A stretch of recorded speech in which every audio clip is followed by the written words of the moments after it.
So hey anime fans. The series name is What If Naruto Was Son of Madara and Built Harem World, so let's start the series. The Hokage's office was never truly silent. Even now, deep into the night, the village of Kanahigakure breathed around Naruto Uzumaki, its rhythms a low hum through the aged wooden floors and stone walls. Stacks of mission reports, trade agreements, and diplomatic entreaties formed precarious towers on his desk, illuminated by a single pool of lamplight. He rubbed his eyes, the whisker-like scars on his cheeks stretching with emotion.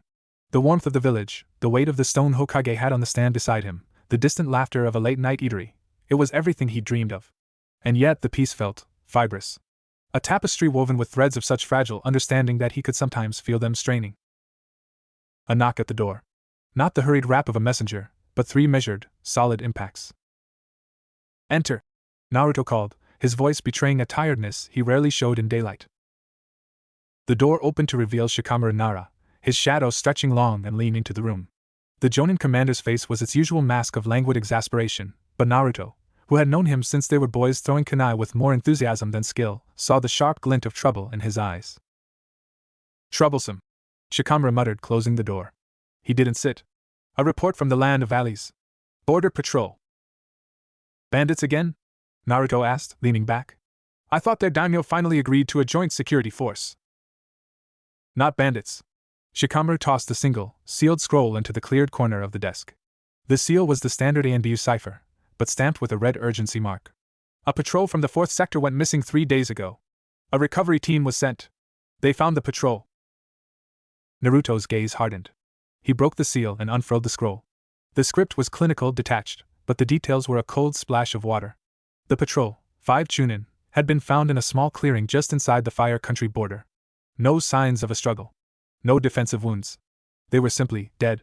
Their bodies were intact, but their chakra networks, according to the sensor on the recovery team, were completely and seamlessly extinguished, as if the very spark of their life energy had been carefully, surgically removed. "This wasn't an animal attack," Naruto said softly, his fingers tracing the description. "And it wasn't any rogue ninja technique I've seen." "There's more," Shikamaru said. "The recovery team's sensor, Yamanaka Akio, is a veteran. He reported a residual chakra signature at the scene. Faint, almost deliberately faded. He described it as ancient and profoundly cold, like touching the wall of a tomb that has never seen the sun." An ancient cold. The word settled in the room. Naruto's mind, trained by decades of war and near apocalypses, began making connections he wished it wouldn't. He looked up at Shikamaru.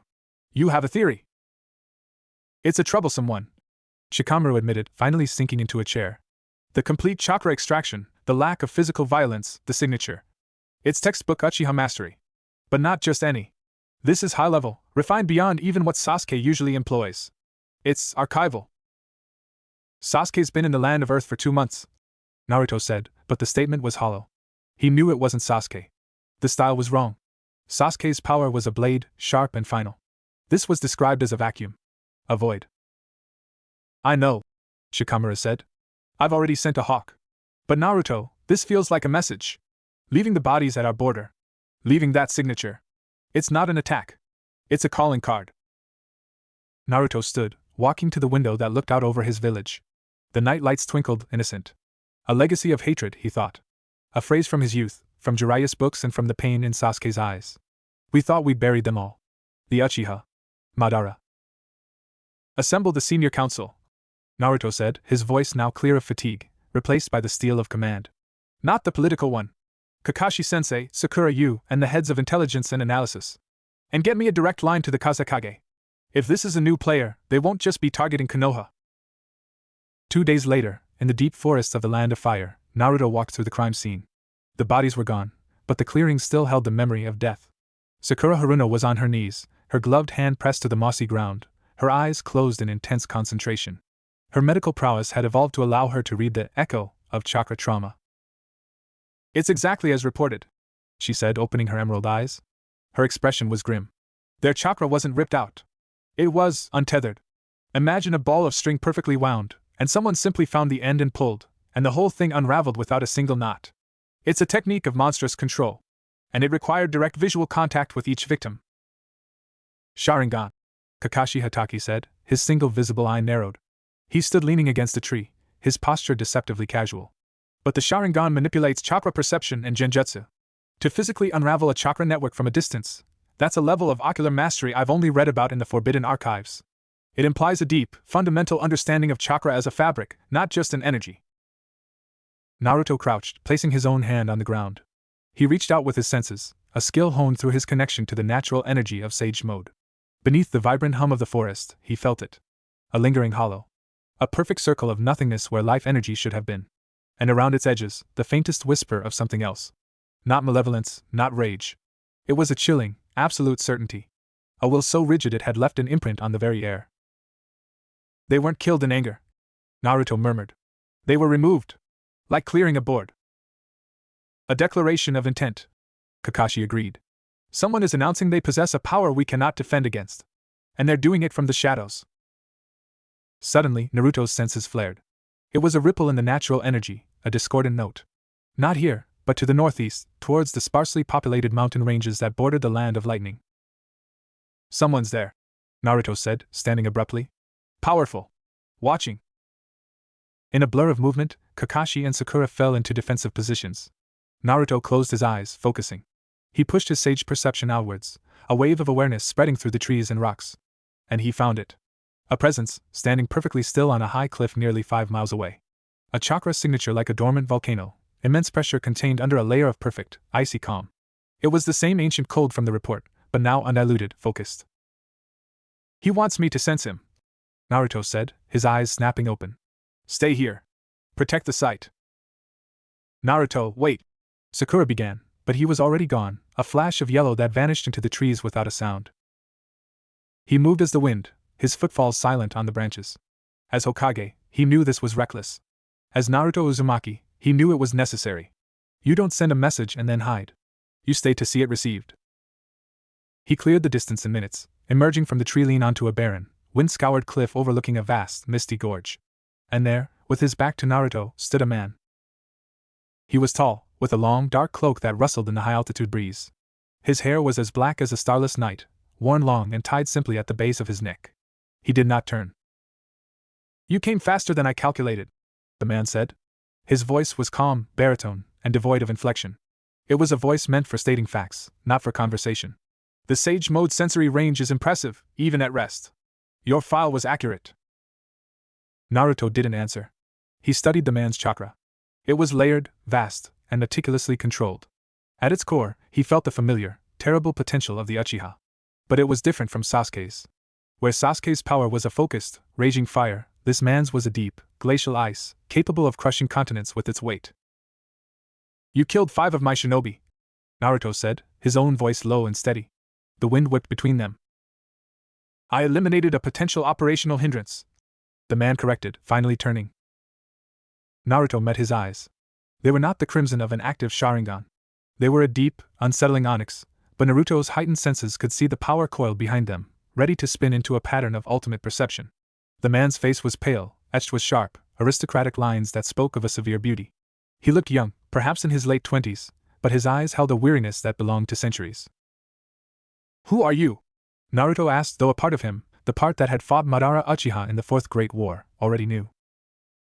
The man regarded him with an analytical curiosity, as if Naruto were a complex scroll he was deciphering. You are Naruto Uzumaki, 7th Hokage, holder of the 9 tails, child of prophecy, the man who talks of bonds and will. He paused. I have studied you. Your ideology is, statistically anomalous. A persistent outlier in the historical data of shinobi conflict. That's not an answer, Naruto said, his chakra beginning to thrum gently in response to the latent threat. My name, the man said, is Kuratsuchi Uchiha. Though I have not used that name, or any name, for a long time. I am the son of Madara Uchiha. The words should have felt absurd. A myth made flesh.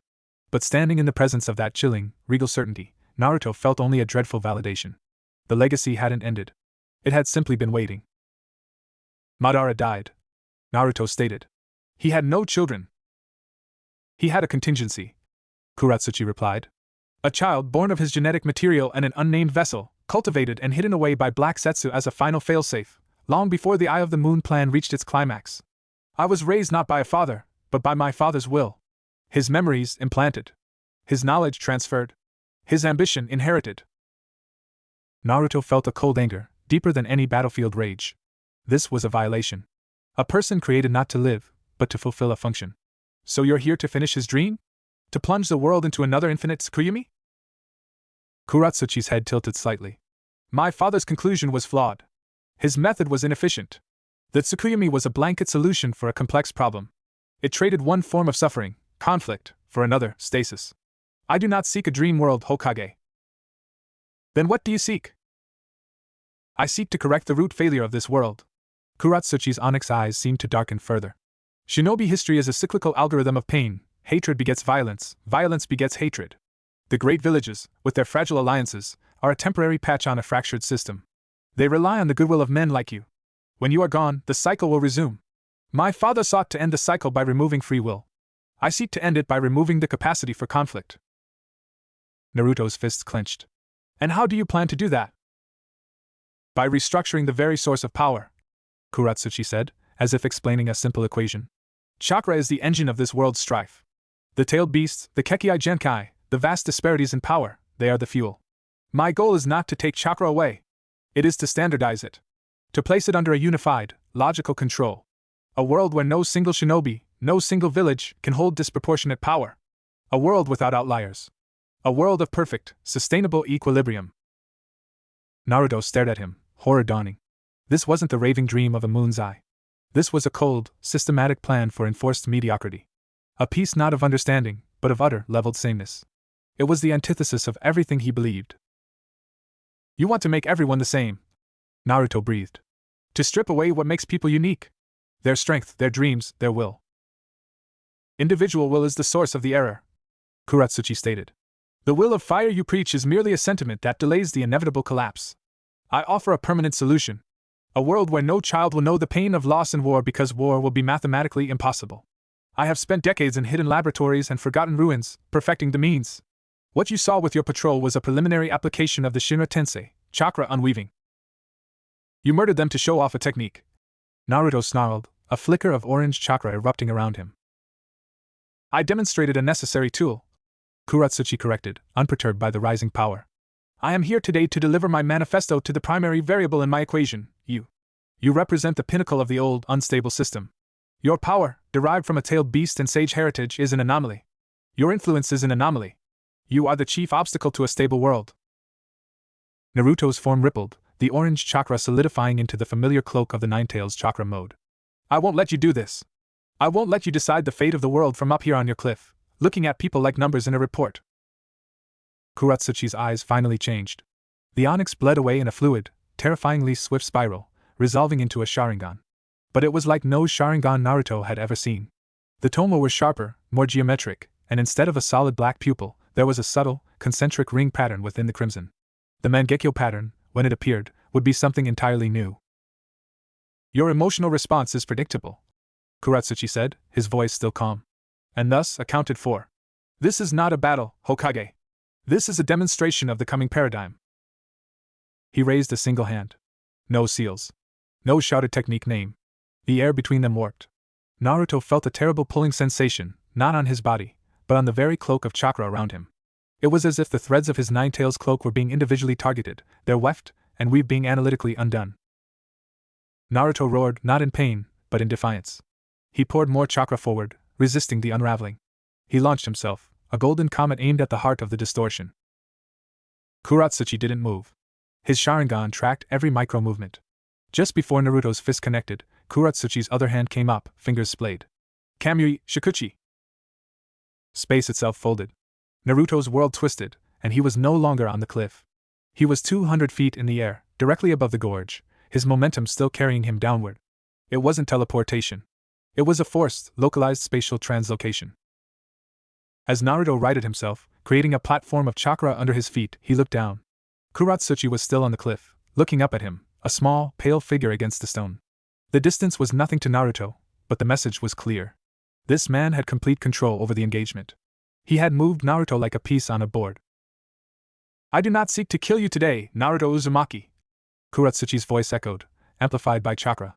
Your death would create a martyr and destabilize the system too chaotically for my purposes. My objective is to discredit your ideology. To prove that your will of fire is an emotional abstraction, powerless against a superior logic. I will dismantle the world you have built, piece by logical piece. And you will watch, and you will fight, and in your fighting you will prove my thesis, that conflict is an inescapable loop. Only an external rewrite can break it. Naruto hovered, his chakra blazing. I'll stop you. You will try. Kuratsuchi acknowledged. And the data from your efforts will be invaluable. His Sharingan spun once more. We will speak again, when the first village withdraws from your alliance, seeing the futility of your protection. When the first-tailed beast is brought under new management. His form began to dissolve, not in a puff of smoke, but as if he were being erased from reality, pixel by pixel. A space-time technique of terrifying precision. Wait! Naruto yelled. Study this encounter, Hokage. Kuratsuchi's fading voice intoned. The next demonstration will be less clinical. And he was gone. The cliff was empty. Only the howling wind and the imprint of that ancient, cold chakra remained. Naruto descended slowly, his chakra cloak receding. He landed on the cliff edge, his heart a drum of fury and dread. He looked at his hands. For the first time in years, he felt the ghost of an old powerlessness.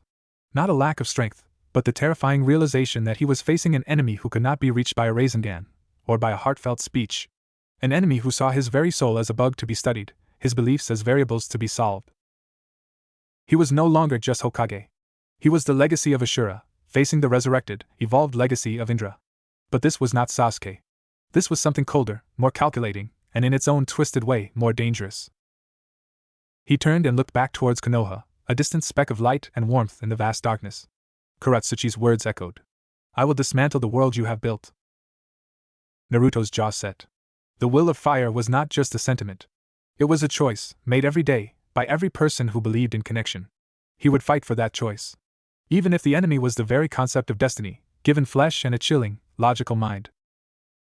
He took a final breath of the thin, cold air and vanished in a flash, heading home to a village that slept, unaware that the gravest threat since Kaguya had just announced itself not with a roar, but with a whisper of perfect, logical ice. Chapter 2, The Logic of Fracture. The dawn found Naruto in the Intelligence Division's deepest briefing room, a subterranean chamber lined with sound-dampening seals and maps of the known world. The air was thick with the smell of strong tea, parchment, and a tension that had nothing to do with the room's confined space.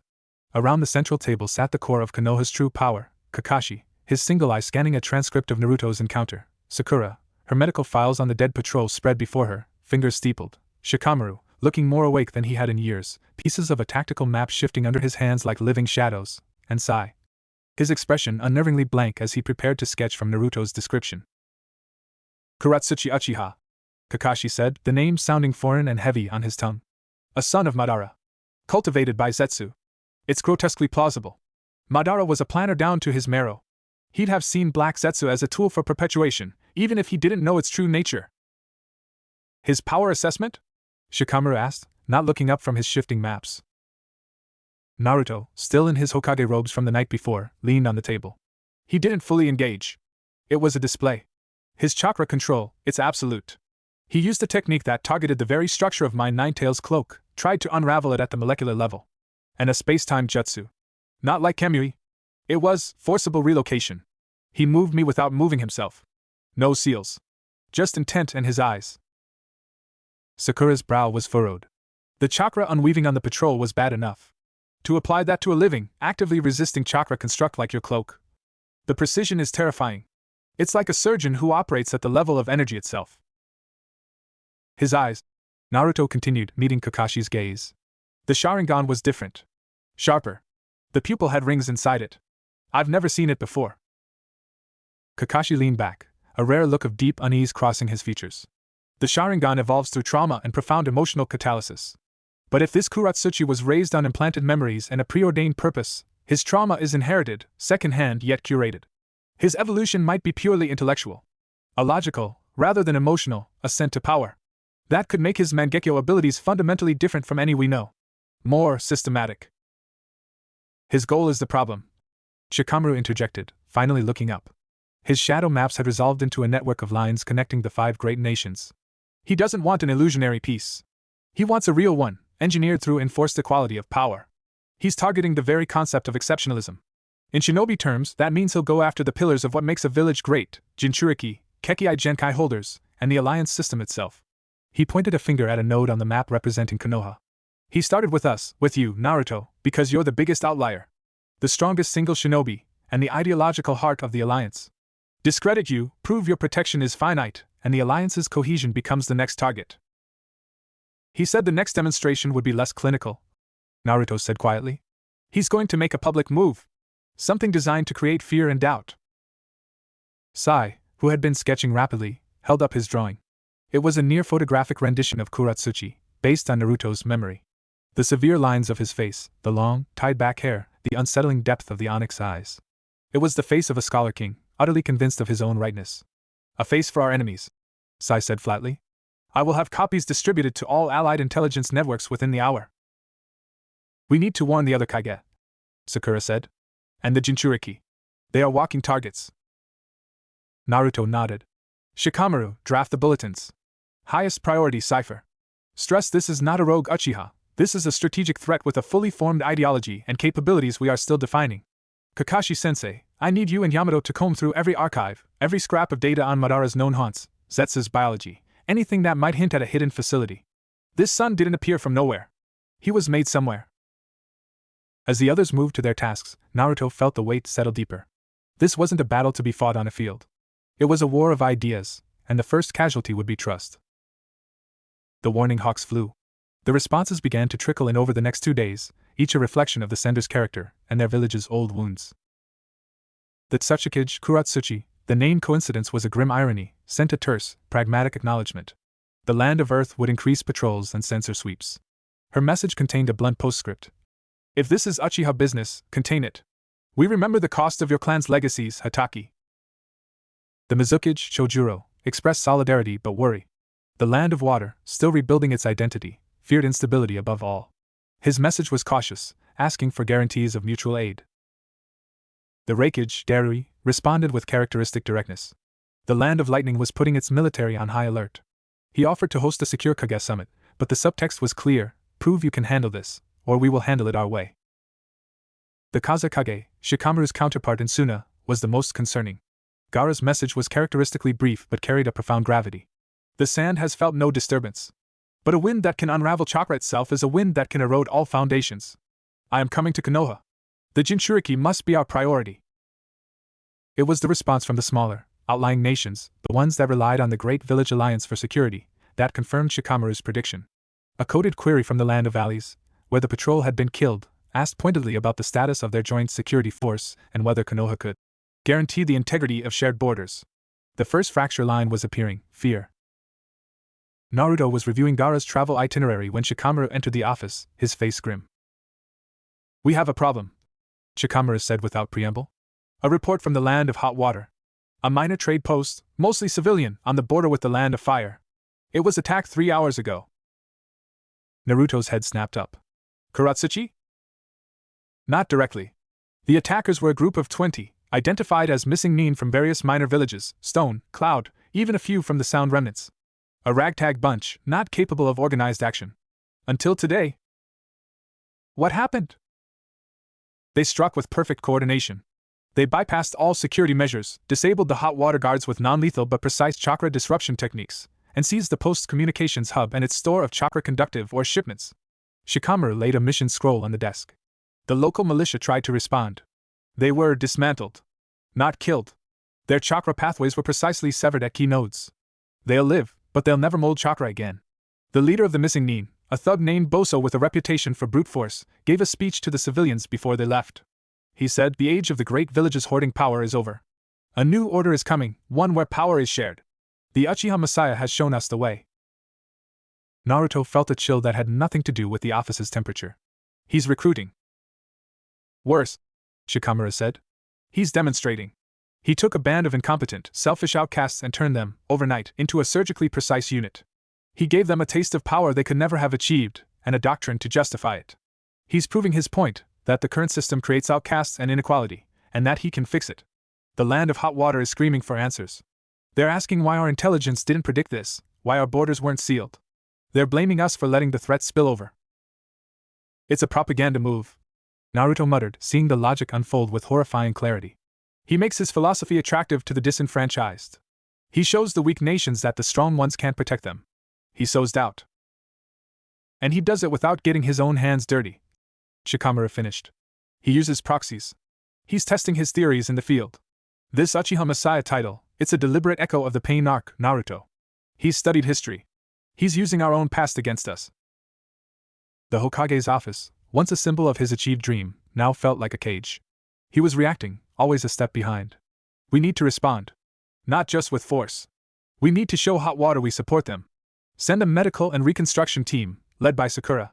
Offer to permanently station a Konoha liaison to help bolster their security. Make it public, make it generous. Shikamaru nodded. A good counter-move. But it's defensive. He's defining the battlefield.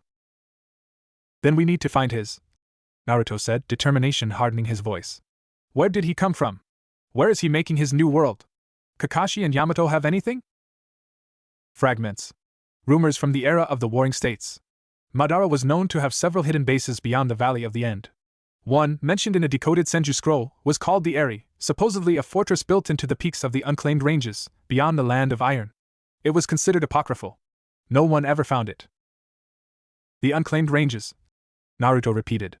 A vast, unmapped, and notoriously treacherous mountain territory where chakra storms were common and navigation was impossible for most. A perfect place to hide a legacy. Get me everything we have on that region. And prepare a team. Small, elite, for reconnaissance. You can't go, Shikamaru said immediately. You're the Hokage. You're the primary target. Walking into what is likely his stronghold is exactly what he'd want. I'm also the only one who can sense him from a distance, and probably the only one who could fight my way out if it goes wrong. Naruto countered. I won't lead it. But I'll be on standby. We need eyes on the ground, Shikamaru. We can't fight a ghost. Before Shikamaru could argue, a tremor passed through the room. Not a physical vibration, but a wave of dense, oppressive chakra that washed over the village and vanished as quickly as it came. It was a signature, cold, ancient, and laced with a deliberate, haunting familiarity. It was the echo of Madara's power, but refined, focused into a needlepoint of announcement. Every shinobi in Konoha felt it. Birds fell silent. The village hushed for a single, breathless moment. Naruto was at the window in an instant. Nothing appeared amiss. The sun shone. The village bustled. But the feeling lingered, a stain on the air. An ANBU agent materialized on the balcony, kneeling. Hokage-sama! The monument! Naruto's blood ran cold. He flashed from the office, a yellow streak across the village rooftops, Shikamaru a shadow behind him. He landed on the building opposite the Hokage mountain, the faces of his predecessors carved into the stone. The fourth's face, his father, was altered. Across the stone visage of Minato Namikaze, a massive, flawless symbol had been etched, as if by a giant, invisible hand. It was not vandalism in the crude sense.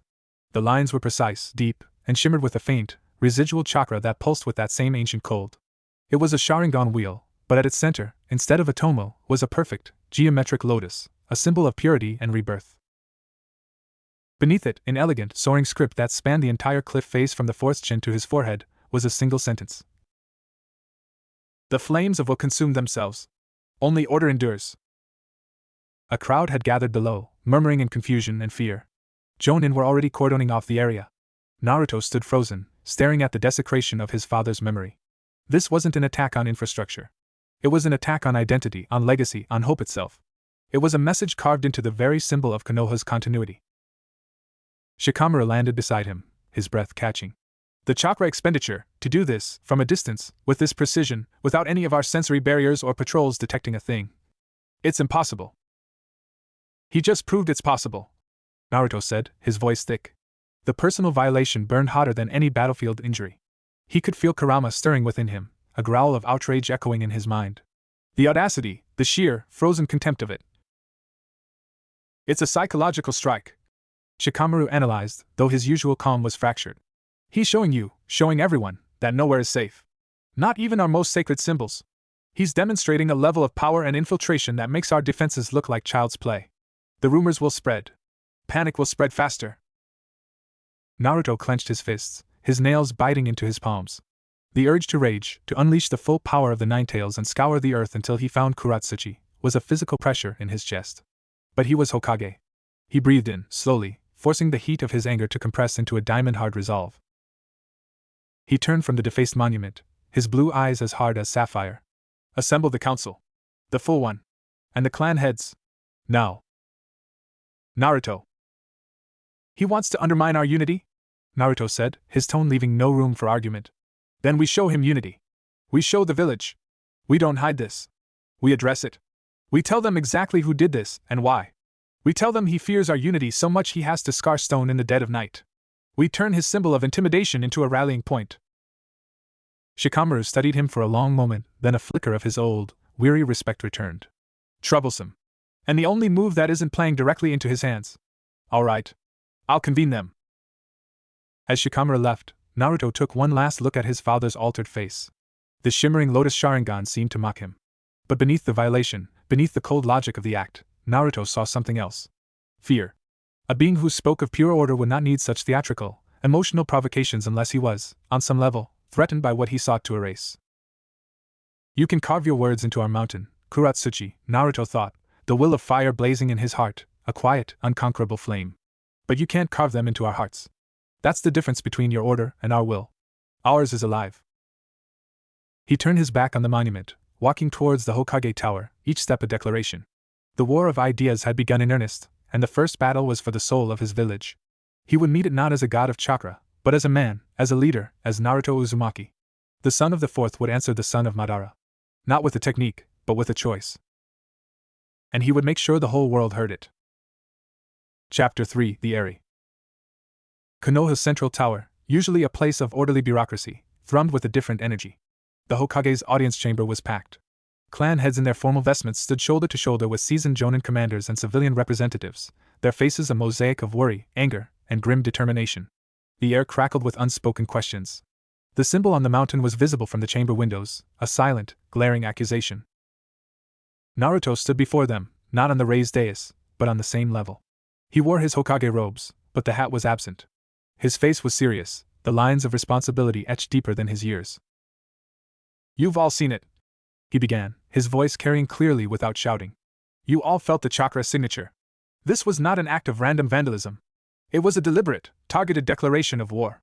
Not just on Konoha, but on the very idea our village represents. He gestured to Sai, who unfurled a large copy of the sketch of Kuratsuchi Uchiha, holding it aloft. This is the man responsible. He calls himself Kuratsuchi Uchiha. He is the son of Madara Uchiha, created as a contingency plan and raised on his father's memories and ideology. A ripple of shock and horror went through the room. The name Madara was a ghost story made flesh, a synonym for calamity.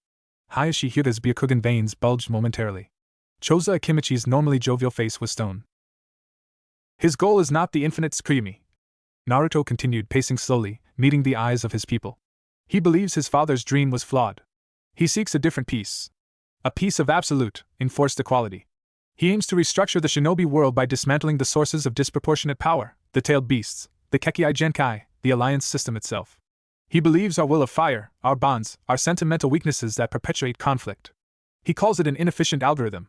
He sees us as variables to be corrected. Shikaku Nara, Shikamaru's father and a veteran strategist, spoke from the back, his voice gravelly. And the attack in hot water? The missing mean? A field test, Naruto said. And a recruitment drive. He provides power and purpose to the disenfranchised, turning them into agents of his new order. He is proving his theory that the current system creates its own enemies. He is strategically fracturing the trust between the villages and the smaller nations. An angry murmur rose. Ino Yamanaka stepped forward, her blonde hair tied back severely. So he's a philosopher with a god complex and Madara's power. What's our response, Hokage-sama? We can't just sit here while he carves his manifesto into our history. Our response is threefold, Naruto stated, his tone firm. First, defense and solidarity. Sakura Haruno is leading a team to the land of hot water as we speak, providing medical aid and security reinforcement. We will publicly and unequivocally support our allies. We will not let fear isolate us. He pointed to the symbol on the mountain. Second, we reclaim our narrative. That symbol is not a mark of his power over us. It is a testament to his fear of us. He fears what we represent so much he must try to deface it. Starting today, work crews will not erase it. They will incorporate it. They will carve our answer around it, beneath it. They will turn his scar into a part of our story, a reminder of the threat we faced and overcame together. This caused a stir. Some looked confused, others nodded slowly, seeing the wisdom. And third, Naruto said, his voice dropping. We find him. We cannot fight an enemy who exists only as a specter. We must learn his base, his resources, his methods. To that end, I am authorizing a deep reconnaissance mission into the unclaimed ranges, where intelligence suggests Madara may have built a hidden fortress known as the Eyrie. You cannot lead it, Lord Seventh. Chibi Aburame intoned, the insects in his collar humming in agreement. You are the pillar. You must remain. I agree, Naruto said. I will not be on the primary team, but I will be the rapid response. The team will be small, elite, and focused on infiltration and intelligence gathering only. No engagement unless absolutely necessary. Who leads? Asked Moegi, one of the newer Jonin commanders. Captain Yamato, Naruto said. His wood style and sensory abilities are ideal for hostile, uncharted terrain. With him will be Sai for reconnaissance and documentation, Hyuga Hanabi for long-range visual intelligence, and Shino Aburame for tracking and environmental analysis. Their mission: locate the Eyrie, gather any data possible, and exfiltrate without detection. He looked over the assembly, his gaze unwavering. This enemy is different. He doesn't want to rule us through fear alone. He wants to convince us his way is right. He will attack our confidence, our trust in each other, our belief in a better future. So our greatest weapon is not a jutsu. It is each other. Talk to your clans, your teams, your neighbors. Let no one sit in isolation with their fear. The will of fire isn't just a saying for the battlefield. It's the light we keep for each other in the dark. He wants to extinguish it. We will prove him wrong. The speech did not end with cheers. It ended with a deep, collective breath, a straightening of spines, a meeting of eyes. The fear was still there, but it was now alloyed with purpose. They filed out, conversations hushed but intent. The village would not break today. 4 days later, on the eastern edge of the Land of Iron, where the civilized world gave way to the sheer, misread chaos of the unclaimed ranges, a team of 4 stood ready. Yamato, his face set in its usual serious lines, checked his gear one last time. Remember the briefing. Chakra storms are frequent and unpredictable here. They can scramble senses, distort direction, and manifest wild elemental phenomena. Stay in visual contact at all times. Hanabi, you are our eyes. Sweep constantly, but be mindful of chakra drain. This environment is hostile to the Byakugan's clarity. Hyuga Hanabi, older now but still possessing the fierce focus of her youth, nodded. Her Byakugan was already active, the veins around her eyes pulsing gently as she scanned the jagged peaks ahead. The chakra atmosphere is turbulent, like looking through a boiling pond. I'll have to use frequent, short pulses to conserve energy and clarity. Shino Aburame adjusted his glasses, the collar of his jacket alive with the subtle movement of his kikaichu. My insects are reporting elevated levels of ambient natural energy, but it is chaotic, not cohesive. It will interfere with their long-range communication. Short-range scouting only. Sai offered a bland smile, unrolling a small scroll. I have the maps based on the Senju folklore. They are approximately 80% guesswork. My ink constructs will serve as secondary scouts, but they may destabilize in the chakra turbulence. Yamato gave a curt nod. Then we move slow, we move smart. Our window is 5 days. After that, the probability of a major chakra storm peaks. Let's move out.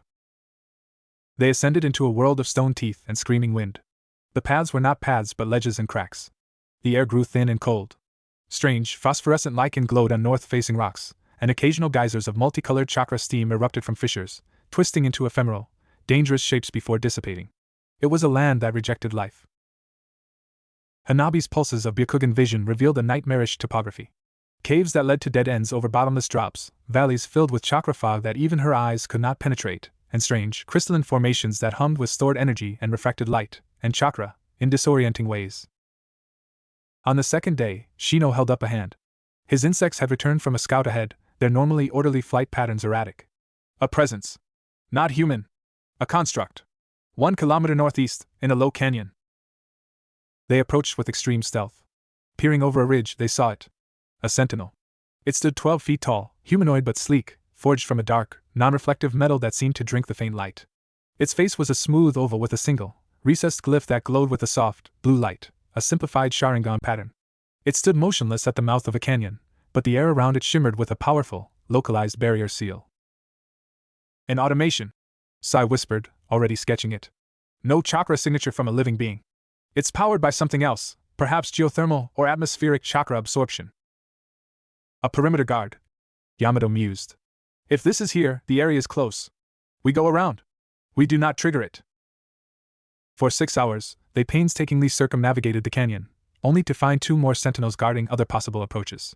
The fortress, if it was here, was in a ring of automated security. It was Hanabi, during a focused, high drain pull straight down through the mountain itself, who found it. Below us. She breathed, sweat beading on her forehead. Not on the peaks. Inside them. There's a network, a vast, hollowed-out complex beneath this central massif. I can see structural outlines, conduits, and life signs. Faint, regimented. Dozens of them.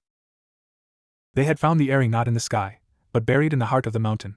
The entrance, Hanabi deduced, was likely a vertical shaft, camouflaged and shielded, somewhere in the heavily guarded central valley. We need to get closer, Yamato decided.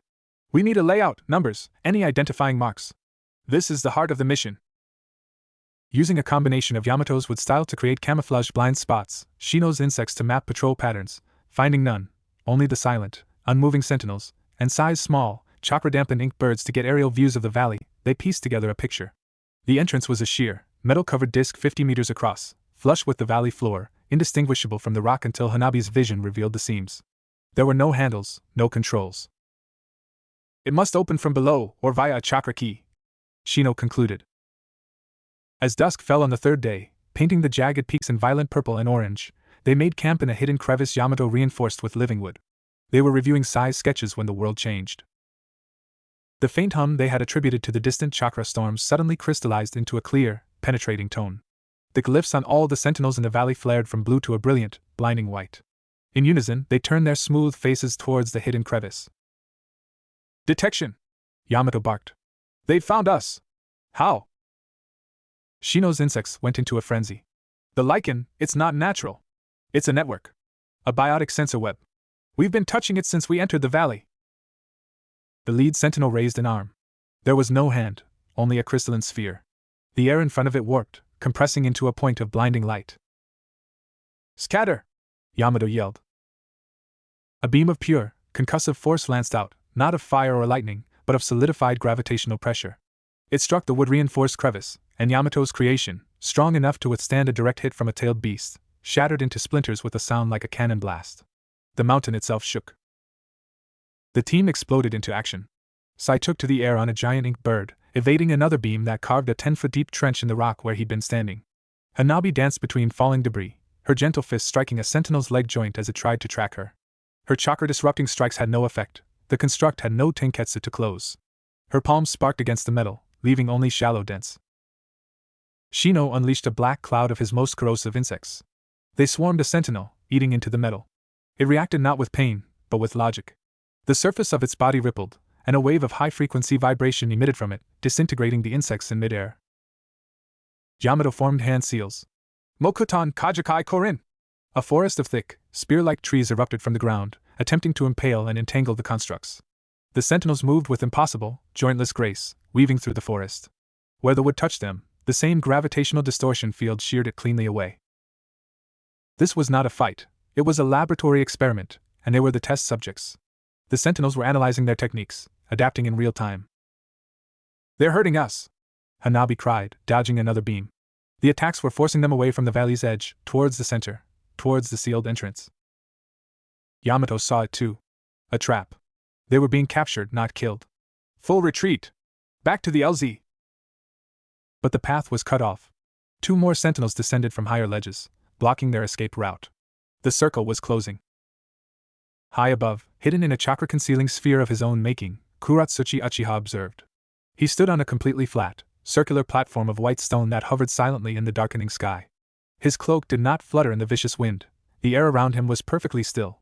His advanced Sharingan, the Rinna Sharingan he called it, a logical evolution merging ocular prowess with spatial comprehension, tracked every move, every jutsu, every flare of chakra below. Team composition, Konoha infiltration standard. Yamato, wood-style user, tactical leader. Sai, ink manipulation, intelligence specialist. Hyuga Hanabi, visual prowess. Shino Aburame, tracking and biotic analysis. Conclusion, reconnaissance in force, seeking the primary base. Their Hokage is not with them. A logical delegation. His voice was a soft murmur to the empty air, recorded by a small, floating orb that glimmered with sealing script. He was gathering data. He watched as Yamato, in a desperate move, created a massive wooden dome to shield his team from the converging beams. The dome lasted 3 seconds before it was compressed into a sphere of mulch. The Konoha shinobi were exposed, panting, surrounded. Adaptation rate of sentinels, within projected parameters. Resistance level of subjects, moderate. The Hyuga's taijutsu is inefficient against non-organic targets. The Aburame symbiosis is a fascinating evolutionary strategy, but vulnerable to area of effect frequency disruption. He raised a hand. Below, the sentinels froze, their glyphs returning to a soft blue. They stood, silent and immobile, a perfect ring around the exhausted team. Kuratsuchi's platform descended soundlessly, coming to rest 10 feet above the valley floor. He looked down at the four shinobi, his expression one of detached academic interest. Yamato stared up, his body thrumming with tension. Kuratsuchi Uchiha. Captain Yamato. Kuratsuchi acknowledged. Your wood style is a compelling anomaly. A fusion of Senju and Hashirama's cells. A living violation of natural order, yet you wield it for that same order's protection. The irony is not lost on my analysis. What do you want? Sai asked, his false smile gone, replaced by cold readiness. I want you to deliver a message, Kuratsuchi said. And to serve as a data point. You have confirmed my sensor web's efficacy. You have provided combat data against my automata. And you will now witness the fruit of my work, so you may report it accurately to Naruto Uzumaki. He gestured towards the sealed entrance.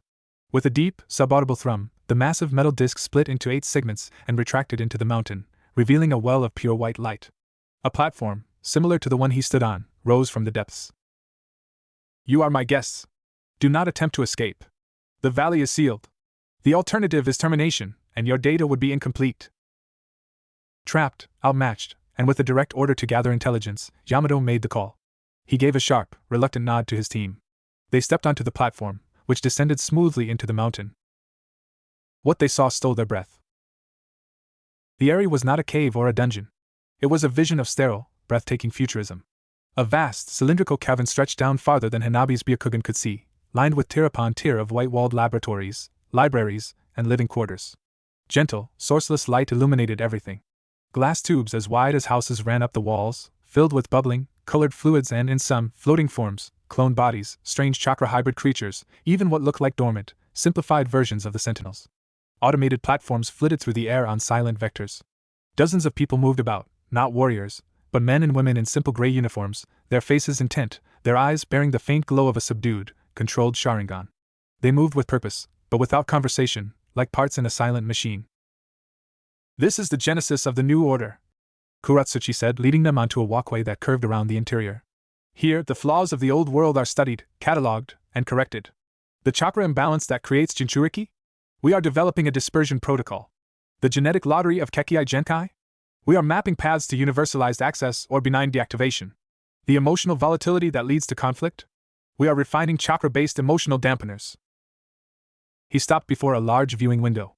Inside, a human subject sat calmly in a chair, wires connected to his temples. A screen displayed his chakra network, and as they watched, a section of it, a locus associated with aggressive emotional response, gently dimmed and was rewired into a neutral pathway. The subject's face, which had been set in a slight scowl, smoothed into placid acceptance.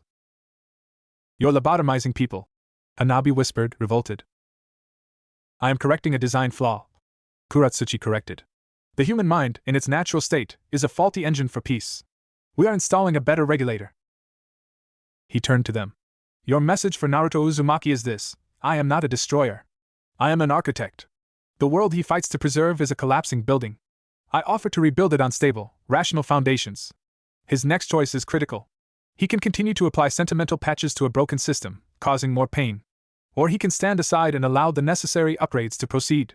The incident in hot water, the symbol on your mountain, these are demonstrations of the old system's fragility and my new system's inevitability. The next demonstration will be conclusive.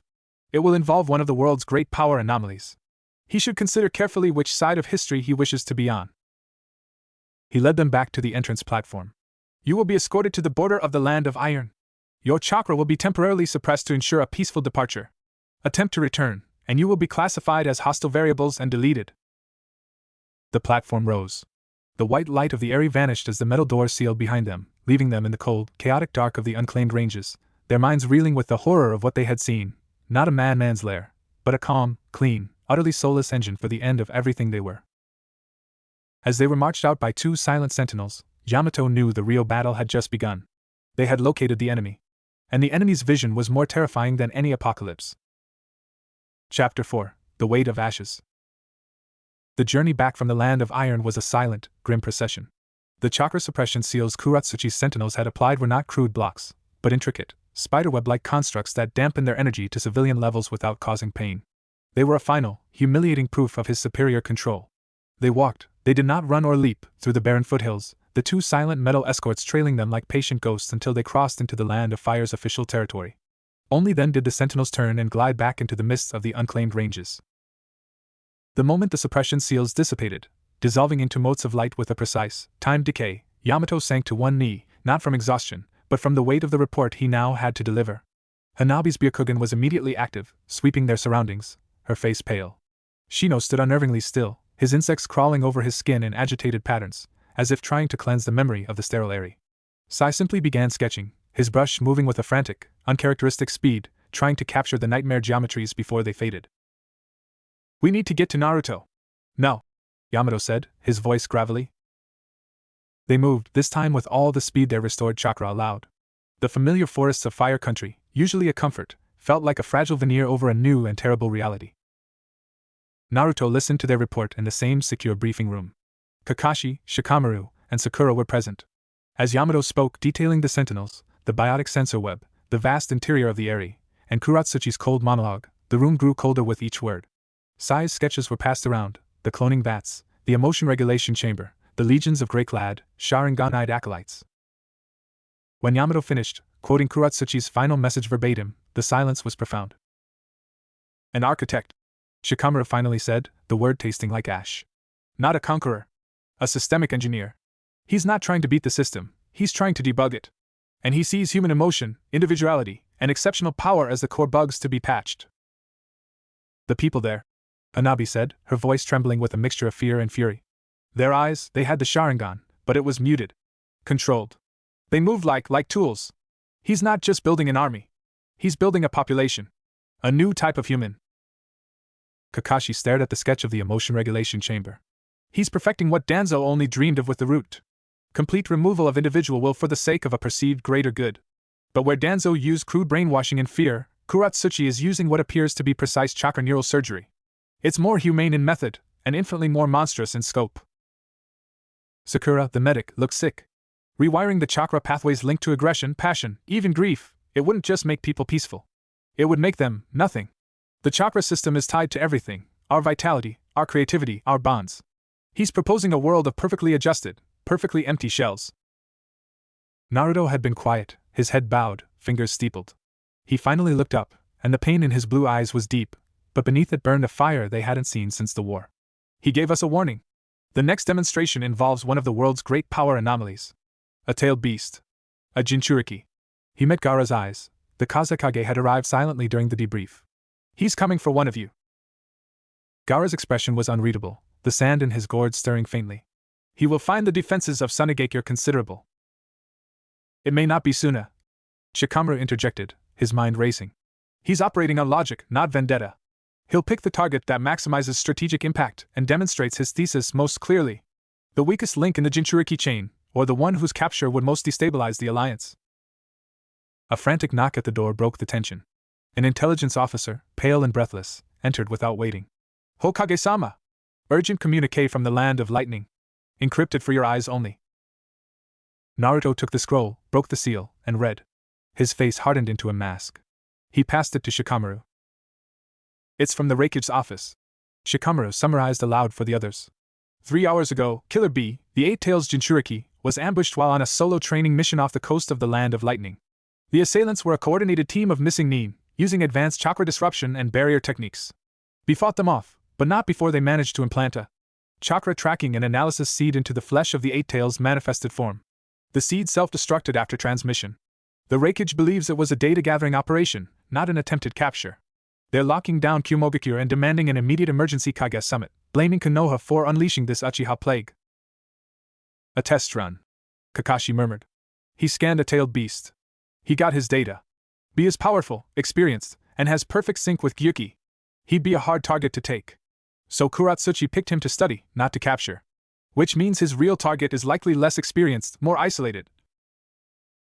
All eyes turned to Naruto. He knew. The pieces clicked with dreadful certainty. The weakest link wasn't a weakness of power, but of circumstance. The newest Jinchuriki, the one still learning, the one whose village was politically unstable, the one whose capture would scream to the world that the old system could not protect its own. Chome, Naruto said softly. The Seven Tails. Fu. The Jinchuriki of Takigakure, the village hidden in a waterfall.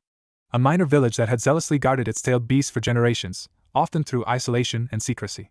Fu was a cheerful, lonely girl who had only recently begun to integrate with the other Jinchuriki, thanks to Naruto's efforts after the war. She was powerful but naive, and her village, while loyal to her, lacked the massive defensive infrastructure of a great village. It's the logical choice. Shikamaru agreed, grimacing. Taking a beast from a great village would be an act of war he may not be ready for. Taking one from a minor village demonstrates that the great village's protection is an illusion. It proves his point about systemic inequality perfectly. Naruto was already on his feet. We have to warn Taki. Now. And we have to get there. Shikamaru, send the fastest hawk we have to the Tsuchikage as well. Takigakure is in the land of Earth's sphere of influence. They need to mobilize. I'm going to Taki. Lord Seventh, you can't. Sakura started. If I don't, and he succeeds, the alliance shatters. Naruto cut in, his voice leaving no room for debate. Fear will do what he cannot. Gaara, can you mobilize Suna's forces to be on standby? If this is a feint, other villages could be targets. Gaara nodded. It will be done. Kakashi-sensei, Sakura, you're with me. Shikamaru, you have command of the village. Defensive Protocol Sigma. No one enters or leaves without your direct authorization. He was already shedding his Hokage robes, revealing the familiar black and orange fatigues beneath. The fabric was older, a little tighter across the shoulders, but it felt right. This was not a Hokage's duty alone, this was Naruto Uzumaki's promise. What's the plan? Kakashi asked, his own Sharingan eye uncovered now, crackling with focused intensity. We get to Takigakure before he does, Naruto said, a flicker of golden chakra already igniting around him. And we show him what protecting a friend really looks like. Takigakure was, as its name suggested, nestled in and around a colossal, multi-tiered waterfall that thundered into a deep, misty basin. The village was beautiful, a network of bridges, towers, and dwellings built into the living rock and the cascading water itself. It was also paranoid. Its history of guarding the Seven Tails had bred a deep suspicion of outsiders. Naruto, Kakashi, and Sakura arrived at the main gate, having pushed their speed to the limit. They were met not by welcome, but by a full contingent of Takigakure's elite guard, their faces hard behind their forehead protectors. Hokage-sama. Their captain, a stern man named Shibuki, the son of the former leader, said with a respectful but firm bow. Your hawk arrived. We appreciate the warning. But Fu is safe within our inner sanctum. Our defenses have been raised. We must ask you to wait here while we confer with our elders. Naruto understood. To them, he was both a potential savior and a representative of the very system that had, for centuries, seen their precious Jinchuriki as a weapon to be coveted. Shibuki, I get it. But the enemy we're facing doesn't care about your gates or your sanctums. He can bypass them. He's already scanned the 8 tails. He knows how to contain a bijou. We need to see Fu. We need to make a plan with her. A tense silence stretched. Then, a voice, bright and buzzing with energy, came from above. Naruto! A girl with vibrant green hair and kind, amber eyes dropped from a high bridge, landing lightly. She wore Taki's distinctive outfit, and a pair of insect-like wings of chakra, a manifestation of Komiai's power, fluttered briefly on her back before fading. Fu's smile was wide and genuine. I knew you'd come! Fu, Shibuki said, a note of paternal worry in his voice. You should be inside. If Naruto says there's danger, then we should listen to him, Fu declared, hands on her hips. He's my friend. And he knows more about this stuff than anyone. After a hurried, hushed argument, Shibuki reluctantly relented. They were escorted not into the village proper, but to a council chamber behind the largest waterfall, a damp, echoing cavern lit by luminous fungi. The elders of Taki, old men and women with faces like weathered stone, regarded them with suspicion. Naruto didn't waste time. He explained Kuratsuchi, the Eri, his ideology, and the likely threat. He showed them size sketches. The elders grew pale. This unweaving technique, one elder rasped. Could it sever the connection between Fu and Chome? We don't know its upper limits, Kakashi admitted. But based on the patrol and his demonstration against Naruto, it's designed to deconstruct complex chakra constructs. A Jinchuriki seal would be a primary target. Then we must move Fu to a more secure location, Shibuki insisted. We have a vault, deep in the earth, sealed by our ancestors. If he can find the area inside a mountain, he can find your vault, Sakura said gently but firmly. Hiding isn't the answer. We need a layered defense, with Fu at the center, And we need to be ready to fight to protect that center. A plan was formed, fraught with tension. Taki's forces would man the perimeter, using their unique water and mist-based camouflage techniques. Naruto, Kakashi, and Sakura would form the inner ring around Fu within the central cavern. It was a gamble, putting all their trust in a force of 3, but the Taki elders had seen Naruto in the war. They knew his reputation. Reluctantly, they agreed. For 2 days, they waited. The atmosphere was a cocktail of dread and boredom. Fu tried to keep spirits up, chattering about Chomei and her dreams of traveling more. Naruto listened, smiled, but his senses were stretched to their limit, fused with the natural energy of the waterfall basin. He felt every fish in the pool, every leaf on the surrounding trees, the flow of the water, the slow breath of the stone. On the dawn of the 3rd day, his senses screamed. It wasn't an attack. It was an absence. A perfect sphere of sensory void 2 miles east, moving towards them at a steady, unhurried pace. It was like a hole in the world was drifting closer. "He's here," Naruto said quietly, his eyes snapping open, burning gold. "Right on time." Alarms blared through Taki, muffled by the water. The village's defenses activated, great walls of mist rose, chakra-infused water barriers solidified, hidden traps armed. The void sphere reached the outer perimeter. And then, it simply unfolded. There was no explosion. The dense mist wall, a technique that could obscure an army, simply dissipated, its chakra structure unraveling like yarn. The water barriers collapsed into harmless rain. From the heart of the dissolving defenses, a figure walked calmly forward. Kuratsuchi. He was not alone. Flanking him were 6 of the gray-clad acolytes from the Eri, their muted Sharingan active, moving in perfect, synchronized steps. Taki shinobi attacked. Water dragons, explosive tags, genjutsu. The acolytes didn't dodge. They raised their hands in unison, and a hexagonal barrier of shimmering, geometric light appeared around their group. The attack struck it and were absorbed, their chakra patterns displayed and analyzed on the barrier's surface before being negated. "Do not waste your lives." Kuratsuchi's voice amplified, echoing through the basin. "I am here for the 7 tails. Stand aside, and your village will be spared. The new world has no need for unnecessary casualties." His words were a weapon. Some Taki shinobi hesitated. Others, fueled by generations of protective duty, attacked with renewed fury. They were met with the same dispassionate efficiency. One acolyte pointed a finger.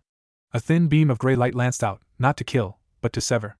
A shinobi's water-style jutsu faltered as his hand was cleanly separated from his chakra network, a temporary, precise disablement. It was a display of terrifying restraint and superior power. Naruto watched from the cavern entrance, his heart pounding. Kuratsuchi was walking through Taki's defenses like they were morning fog, proving his point with every step. He was making a spectacle of it, ensuring everyone saw. "He's hurting the narrative," Kakashi muttered, his Sharingan whirring. "Showing the world a village's cherished defenses are meaningless. He's not just taking Fu, he's taking their pride." "We move to intercept," Naruto said. "Sakura, you stay with Fu. Reinforce the inner seals. Kakashi-sensei, with me. We break his rhythm." They flashed from the cavern, 2 blurs of speed. They landed on the central bridge, directly in Kuratsuchi's path, as he reached the village proper. The 6 acolytes fanned out behind him, their barrier dropping. "Naruto Uzumaki," Kuratsuchi said, stopping. "Your presence was calculated at 94.7% probability. Your emotional attachment to outliers makes you predictable. And your logic makes you a monster." Naruto shot back, his golden cloak blazing to life. "You don't get to walk in here and decide her fate. Fate is a sentimental concept. I am here to correct an imbalance." Kuratsuchi's eyes shifted, the onyx bleeding into the crimson and concentric rings of his Rinna Sharingan. "The 7 tails represents a concentration of power that distorts the geopolitical equilibrium. Its removal is a necessary step. Over my dead body. An inefficient outcome, but one my models accounted for." Kuratsuchi raised a hand. "Engage protocol, Kakumiai, revolution. Subdue the Hokage. Extract the specimen." The 6 acolytes moved as one. 3 targeted Kakashi, their movements a fluid, shared consciousness dance that sought to outmaneuver his Sharingan prediction. They didn't attack to kill, they used complex, binding space-time ninjutsu, attempting to lock him in localized gravitational folds. Kakashi was a blur of lightning and copy techniques, fighting not to win, but to create an opening. The other 3 came at Naruto. They formed a triangle around him, and from their hands erupted chains of pure light, not chakra chains, but something else, woven from solidified data and logic. They sought not to pierce, but to analyze and deconstruct his cloak.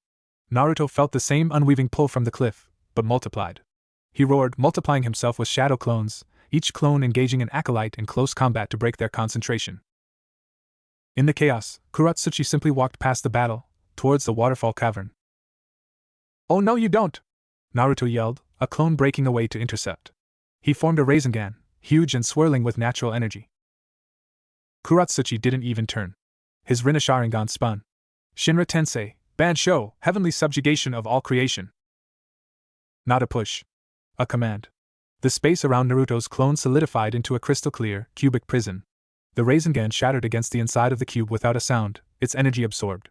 The cube then compressed, crushing the clone into nothingness. The feedback made Naruto stumble. Kuratsuchi reached the waterfall. He placed a palm against the roaring curtain of water. The water didn't part, it unraveled, revealing the cavern entrance behind it, the seal on the door disintegrating under his touch. Inside, Sakura stood before Fu, her chakra concentrated in her fists, the diamond mark on her forehead glowing. Fu was in a partial bijou cloak, insectal wings flaring, her face set in determination. "You will not take her!" Sakura shouted. "A impressive concentration of physical and medical chakra," Kuratsuchi observed, stepping inside. "A testament to human will. And thus, a prime example of the volatility I seek to mitigate." His eyes locked onto Fu. "Come! Your power will serve a higher purpose than the tribal pride of a hidden village." "Chomei says no way!" Fu yelled, launching a volley of scale-shaped chakra projectiles. Kuratsuchi waved a hand. The projectiles dissolved midair. He took a step forward. Then, the ceiling exploded. Naruto, having broken through the acolytes with a massive tailed beast bomb Raisin Shuriken that forced them into a defensive barrier, crashed down through the rock, landing between Kuratsuchi and the girls. His cloak was now tinged with red, the first tail of the Nine Tails chakra manifesting. The cavern trembled. "You talk about order," Naruto growled, his voice layered with karamas. "But all you bring is chaos. You hurt people. You terrorize villages. That's not a new world. That's just the same old hatred, wearing a fancy new mask." For the first time, a flicker of something, not emotion, but perhaps intellectual irritation, crossed Kuratsuchi's face. "Your reductionism is tedious. This is not hatred. This is surgical removal of a cancer." "She's not a cancer. She's a person." Naruto lunged. This time, Kuratsuchi engaged directly. He didn't bother with grand jutsu. He moved with an efficiency that was beautiful and terrifying. He caught Naruto's clawed swipe on his forearm, the impact creating a shockwave that cracked the cavern walls. With his other hand, he formed a knife-hand strike aimed not at Naruto's body, but at the flow of chakra from his tail. The strike connected, and Naruto felt a segment of the Nine Tails chakra snap, dissipating like a cut cable. He grunted in pain, more surprise than injury. It was a duel of paradigms. Naruto fought with explosive power, adaptive strategy, and raw, protective fury. Kuratsuchi fought with absolute precision, predicting each move, countering not the attack but the chakra system behind it, seeking to dismantle the engine of Naruto's strength piece by piece. He was winning. Naruto could feel it. Every exchange cost him chakra that Kuratsuchi methodically unwove or redirected. He was being taken apart, not overpowered. On the periphery, Sakura saw it too. She made a decision. "Fu! Now! The tandem!" Fu nodded, understanding. She closed her eyes, and a brilliant, green chakra erupted from her, the full form of Chomei, a giant, six-winged insected beetle, starting to manifest in a corporeal shell around her. Kuratsuchi's eyes glinted. Full manifestation. Ideal for extraction. He disengaged from Naruto, turning towards the forming bijou. "No!" Naruto screamed, pouring every ounce of speed into a desperate tackle. It was what Kuratsuchi anticipated. As Naruto moved, Kuratsuchi's Rinne Sharingan blazed. Kamui, Tenchi, heaven and earth. Space inverted. Naruto's tackle, aimed at Kuratsuchi, found him instead crashing into the far wall of the cavern. At the same instant, the space around the half-formed Chomei folded. It wasn't a ceiling jutsu. It was a forced, localized dimensional compression. With the sound of shrieking reality, the vast, glowing form of the Seven Tails was compressed, twisted, and pulled into a tiny, shimmering sphere the size of a grapefruit that floated into Kuratsuchi's waiting hand. Within it, Fu's unconscious form was visible, suspended in green light. The cavern was silent, save for the roar of the exposed waterfall outside. The immense chakra presence of a tailed beast was simply gone. Cleanly, quietly captured. Kuratsuchi looked at the sphere, then at Naruto, who was pulling himself from the rubble, his chakra cloak guttering. Demonstration conclusive. The old guard cannot protect the pillars of its own system. The algorithm of sentiment has failed. Inform the world, Naruto Uzumaki. The age of order has begun. He vanished, not in a swirl of spacetime, but by unraveling the space around himself, leaving behind a brief, perfect sphere of nothingness that then snapped closed. Naruto lay in the rubble, his golden light extinguished, staring at the spot where Fu had been. The weight of failure was an anvil on his chest. He had been outthought, outmaneuvered, and outclassed in the one area that mattered, protecting a friend. The message would now ring across the shinobi world, clear and unchallengeable. The will of fire had not been enough. And in the deafening silence of the cavern, with Sakura's horrified gasp and the distant cries of Takigakure echoing in his ears, Naruto Uzumaki felt the first, terrible seeds of doubt take root. Chapter 5: The Fissure. The silence in the cavern was not empty. It was a physical weight, thick with the dust of shattered stone and extinguished hope. Naruto pushed himself up, the aches from Kuratsuchi's precise strikes a dull symphony of failure. He looked at his hands, still glowing faintly with fading chakra, then at the spot where Fu and Chomei had been compressed into a prison no larger than a child's toy. Sakura was already at his side, her healing green light washing over him, but her eyes were wide with a horror that no medical training could fix. He just... she stammered, her voice small. He took her. Naruto finished, the words ash in his mouth.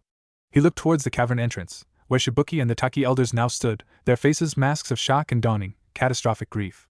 The pride of their village, its protector for generations, had been plucked away in moments, under the watch of the Hokage himself. Shibuki's eyes met Naruto's. There was no accusation there, not yet. There was just a hollow, unbearable loss. That was worse. We have to pursue, Kakashi said, appearing at the entrance, his clothes torn from the fight with the acolytes. His Sharingan was deactivated, the normal black eye holding a deep exhaustion.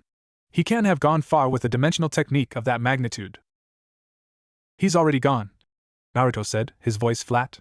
He could still feel the ghost of that spatial unraveling, a clean, surgical cut in the world's fabric. There was no trail to follow. He didn't teleport. He excised himself. There's no vector. The reality settled over them like a shroud. The mission was a catastrophic failure. Not just a battle lost, but an ideology challenged and found wanting on a global stage. Naruto forced himself to stand, shrugging off Sakura's healing touch. We need to address the village. And I need to speak to the Reikage. And the Tsuchikage. Now. The next hours were a blur of pain, both physical and political. Naruto stood before the assembled, shell-shocked populace of Takigakure in their central square. The thunder of the great waterfall, usually a symbol of their strength, now sounded like a dirge. I failed you, Naruto said, his voice amplified but devoid of its usual fiery conviction. He didn't hide behind titles or excuses. I came here to protect Fu, and I was not strong enough, not clever enough, to stop him. Kuratsuchi Uchiha took her. He has the 7 tails. A wail went up from the crowd. An elder stepped forward, his voice shaking with rage. You brought this upon us. Your war, your Uchiha madness, it followed you here. Our Fu, she trusted you. Naruto accepted the blow without flinching. You're right. My history, the legacy of my world, touched yours with tragedy today. I cannot give you back what was taken. All I can give you is my word, I will not rest. I will not eat, I will not sleep, until Fu is returned to her home, safe. Konoha will commit every resource to this end. And until she is back, a contingent of our finest shinobi will remain here, to help bolster your defenses and aid in the search. It was not enough. It could never be enough. But it was all he had. The Taki Council, pragmatic in their devastation, accepted the offer of aid with grim silence. The alternative was utter desolation. In a private chamber, using a secure communications seal, Naruto faced the scowling visage of the Reikage, Darui, projected in a crackling field of light. The leader of Kumogakure did not mince words. You let him take a Jinchuriki, Uzumaki. After we warned you he was scanning Bijou. Your intelligence was late, your response was weak, and now the entire balance is shattered. What's to stop him from coming for B next? Or the 3 tails? Or the 9 tails inside you? Nothing, Naruto admitted, which seemed to surprise Darui. He's proven he can do it. That's the point of his demonstration. He's showing the system is broken. My failure proves his point for him. So what's your plan? More speeches? More promises? Darui's scowl deepened. The Land of Lightning is enacting its own containment protocol. We are suspending all non-essential missions outside our borders and recalling our ambassadors from Konoha until a viable, military strategy is presented by the Central Alliance. We will not be the next demonstration. The screen went dark. The message was clear, unity was crumbling under the weight of fear. The communication with the Tsuchikage, Kuratsuchi, was even more frigid. The name coincidence was a bitter irony. The land of Earth harbors Takigakure, the Tsuchikage stated, her youthful face set in stone. An attack on them is an attack on our sphere. Your presence there was a provocation that drew the enemy. You operated in our territory without full coordination. This failure is partly of your own making, Hokage. We will handle the investigation and recovery within our borders. Your aid to Taki is noted, but do not cross into Earth Country territory with any military force without our express permission.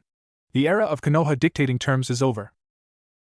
One by one, the threads of the alliance were pulling apart, retracting behind hardened borders. The great villages were reverting to type, isolationists suspicious, protecting their own.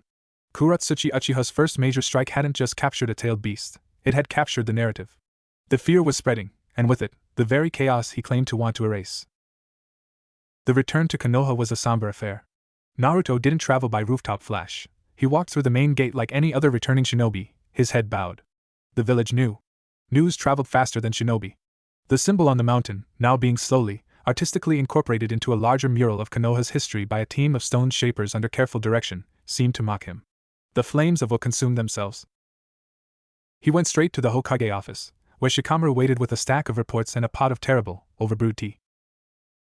The political fallout is troublesome, Shikamaru began, dispensing with any greeting. IWA is closing ranks. Kumo has effectively suspended the alliance. Suna and Mizu are holding, but Gaara and Chojuro are under immense internal pressure to follow suit. The minor nations are in a panic. Requests for independent security pacts are flooding in, bypassing Konoha entirely. Naruto slumped into his chair, the weight of the hat he wasn't wearing felt nonetheless. He's winning without fighting another battle. He's exploiting the fundamental weakness of a system built on trust. Shikamaru agreed. When trust evaporates, the system collapses. It's elegant, in a horrible way. He pushed a specific report forward. There's more. Not just political. There's cultural fallout. Naruto took the report. It was a compilation of field intelligence from across Fire Country and beyond. Isolated incidents, but a pattern was emerging. In a town near the border, a minor clan with a weak hereditary fire affinity had been approached by a stranger preaching about the tyranny of bloodlines. In another, a Chunin who had failed his Jonin exams 3 times was heard drunkenly praising the Uchiha Messiah for promising a world where merit wasn't decided by the clan you were born into. In the land of tea, a philosopher had published a treatise, quickly suppressed by the daimyo, titled The Rational Case for Chakra Equilibration. He's seeding his ideology, Naruto murmured. He's not just building an army in a mountain. He's planting ideas in the fertile ground of people's resentment and envy. And your very public failure at Taki is the best fertilizer that idea could have, Shikamaru said bluntly. He's shown that the strong aren't strong enough. For every person who sees that and is afraid, there's another who sees it and feels hope. A twisted hope for a world where they won't be left behind. Naruto stared out the window at his village. The same village that had once shunned him for what was inside him. He understood that feeling of being an outsider, of being hated for a power you didn't choose. Kuratsuchi was weaponizing that very pain, perverting it into a doctrine of leveling. He was offering a solution to loneliness that required the annihilation of the self. We can't fight this with borders and bulletins, Naruto said, a spark returning to his eyes, fueled not by rage, but by a deeper understanding. We have to fight it where he's fighting. In here. He tapped his chest. And out there. He gestured to the village. We have to prove his solution is worse than the problem. We have to prove that our way, with all its pain and inequality, is still worth choosing because it leads to growth, not stagnation. How? Shikamaru asked, genuinely curious. The tactical mind was at a loss against an enemy whose battlefield was the human heart. I don't know all of it yet, Naruto admitted. But we start by not hiding our failure. We own it. I'll address the village. Not as a Hokage giving a triumphant speech, but as Naruto Uzumaki, who screwed up. I'll tell them exactly what happened, what I felt, why I lost. And I'll tell them what I believe in, even now. Shikamaru studied him for a long moment, then a faint, weary smile touched his lips. Troublesome. And probably the only move left that isn't playing his game. All right. I'll set it up. The main square. Sunset. As the sun dipped below the walls, painting Konoha in hues of orange and purple, a crowd gathered. It was larger than for any victory celebration. There was a nervous, anxious energy in the air. They had heard the rumors, seen the somber return, felt the tremors in the alliance. Naruto stood on the platform usually used for festivals, no podium, no regalia. He wore his simple fatigues. The setting sun caught the whisker scars on his face. Konoha, he began, his voice carrying in the hushed square. Most of you know what happened in Takigakure. The reports are true. I failed. I went to protect a friend, a young woman named Fu who holds the 7 tails, and I was defeated. The enemy, A man named Kuratsuchi Uchiha took her. He took her to prove a point, that the world we've built, the alliances, the trust, the will of fire, that it's all too weak to protect what matters. He paused, letting the admission hang in the air. The crowd was silent, listening. I stood there in that broken cavern, and I felt it. The doubt. The weight. Was he right? Is our way just a sentimental dream? Our bonds and will just pretty words that shatter against real power? Naruto looked out over thousands of faces, friends, comrades, civilians, children. For a moment, I thought maybe he was. A ripple of shock went through the crowd. But then I thought about why I was there in the first place. He continued, his voice growing stronger. I was there because Fu was my friend. Not because she was a Jinchuriki. Not because she was a strategic asset. Because she was a person who loved bugs and had a loud laugh and believed in a world where she could belong. I fought for her because of that. Not because of a treaty or a Hokage's order. Because of a bond. He took a step forward. Kuratsuchi Uchiha sees that bond as a weakness. He sees our individual strengths, our unique gifts, our passions and our loves, as flaws in the system. He wants to create a world of perfect, peaceful sameness. A world where no one is ever hurt because no one ever cares enough to get hurt. A world where no one is left behind because no one is allowed to get ahead. He shook his head, a fierce light returning to his blue eyes. That's not peace. That's a cage. A clean, quiet, logical cage. He calls our will a flame that consumes itself. Maybe sometimes it does. Love can turn to jealousy. Passion to rage. Protection to possession. Our way is messy. It's painful. It's unfair. People with amazing power are born, and people with none are born. We fail each other. We hurt each other. He looked directly at the children in the crowd. But from that mess, from that pain, we also build everything that matters. We build families. We build this village. We build friendships that cross oceans and bloodlines. We create art, and music, and new jutsu not just for war, but to make life better. We choose to be kind when we don't have to. We choose to forgive. We choose to get back up after we fail. That choice, our messy, painful, beautiful choice, is the will of fire. It's not a weapon. It's the spark of being alive. The square was utterly silent, captivated. He took Fu, Naruto said, his voice now ringing with a conviction that brooked no argument. He will try to take more. He will try to scare us into his cage. He will point to my failure and say, see? Your hope is foolish. So here is my answer to him, and to all of you. He raised his fist, not in aggression but in pledge. My failure is not the end of my will. It's the fuel for it. Losing Fu doesn't prove he's right.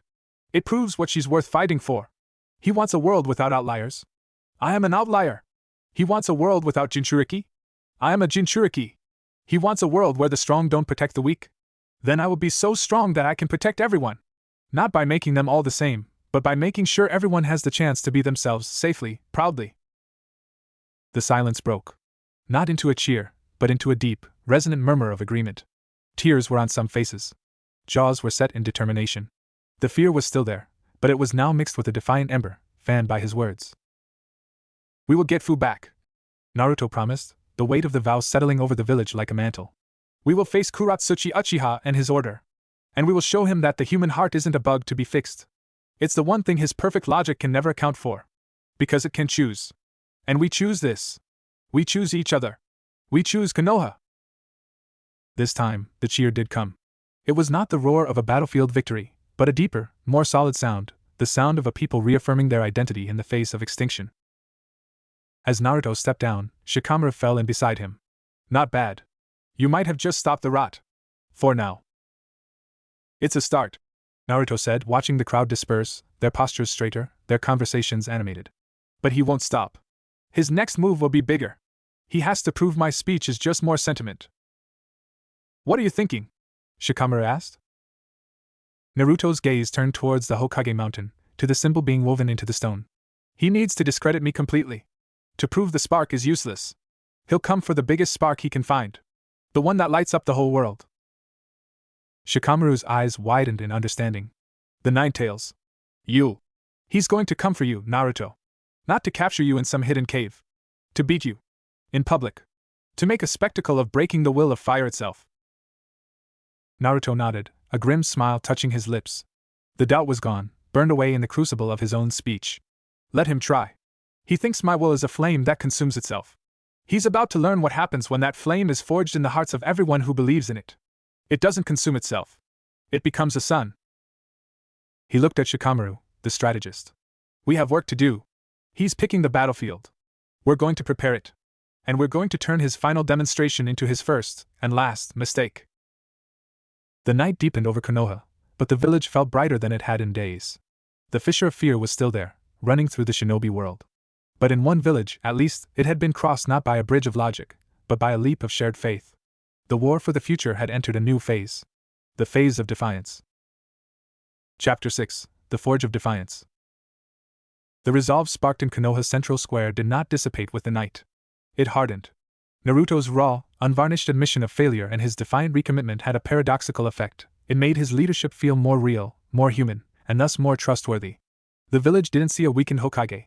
They saw a leader who could stare into the abyss of his own inadequacy and plant a flag there.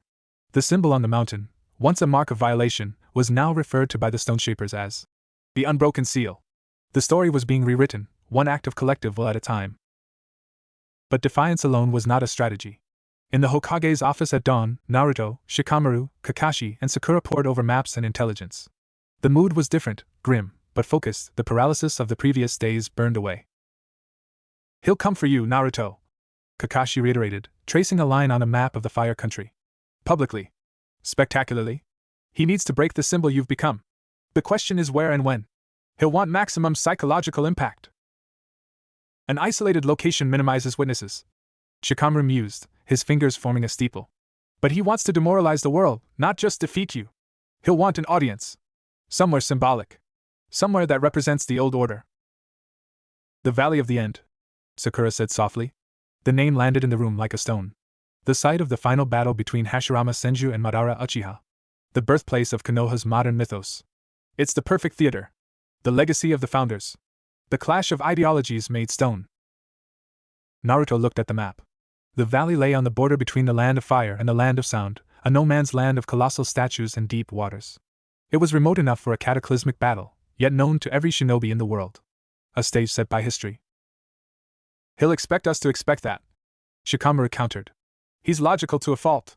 He might choose somewhere even more audacious. Konoha itself.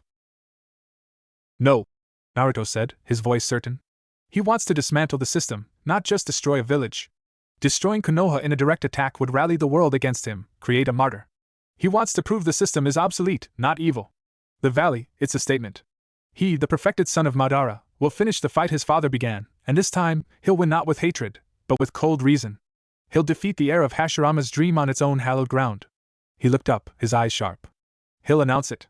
He'll give us time to prepare, to muster our strength, so that when he shatters it, the lesson is absolute.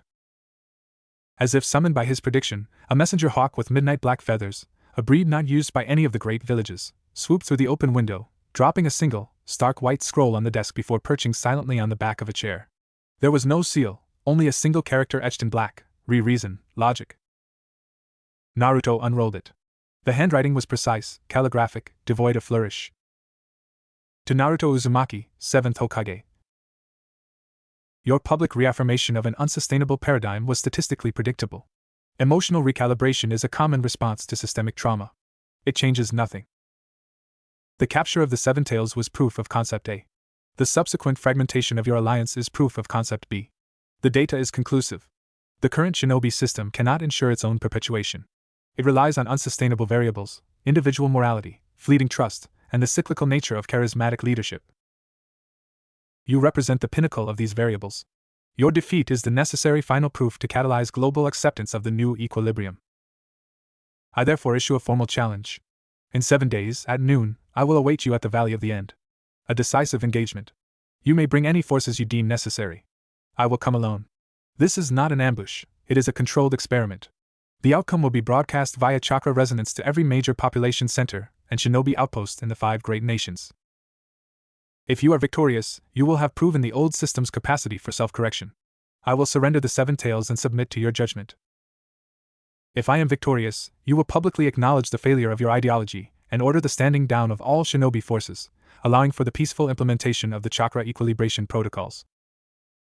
The choice to participate is yours. Non-participation will be interpreted as concession, and the protocols will begin unilaterally.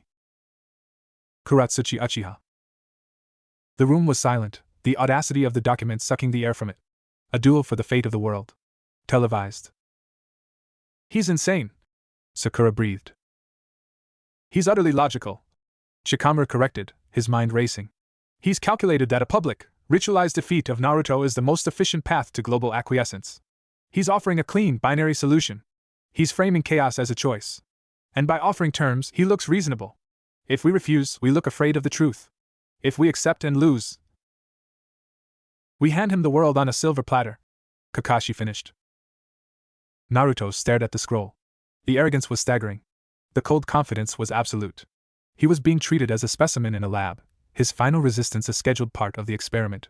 The fury rose in him, hot and bright, but he forced it down, through the layers of his experience, compressing it into something harder. He wasn't the boy who rushed into battle anymore. He was the Hokage. We accept, Naruto said. Naruto, Sakura began. We have to, he interrupted, not looking away from the scroll.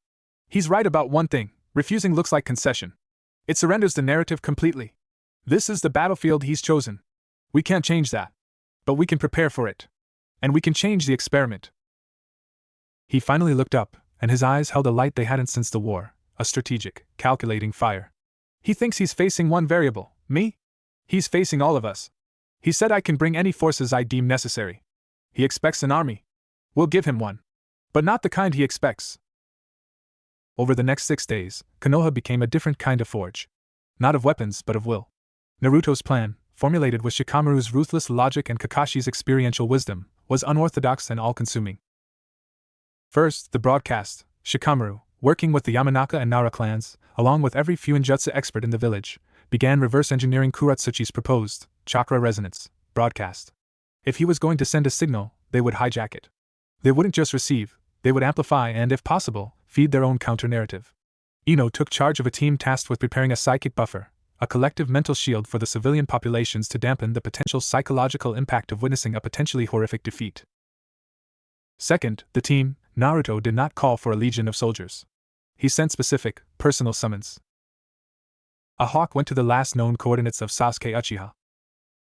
A team of Umbu escorted a reluctant, retired genius from his island of invention, Katasuke Tono, the head of Konoha's scientific ninja tool team.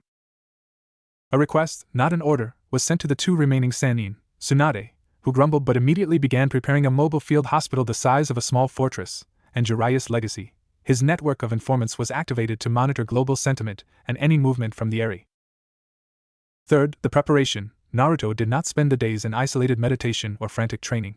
He walked the village. He ate at Ichiraku's with a line of villagers behind him. He played with Konohamaru's students. He visited the academy and told the children about Fu, about friendship, and about standing up even when you're scared. He was not stoking a war cry, he was tending the quiet, steady flame of daily life. His presence was a living rebuttal to Kuratsuchi's world of sterile order. In private, with Kakashi and a reluctantly impressed Katasuke, he worked on something else. He defeats power by understanding and unweaving it. Naruto explained in a sealed workshop deep underground. He treats chakra like a predictable code. We need to introduce a variable his logic can't parse. Sentiment? Love? I doubt I can weaponize that, Katasuke said, adjusting his glasses. No, Naruto said. Improvisation. Chaos. Not wild chaos, but adaptive, collaborative chaos. He fights alone, with perfect control. We fight as a network. Kakashi-sensei, you, me, Sasuke, if he comes, we don't have a plan. We have a language.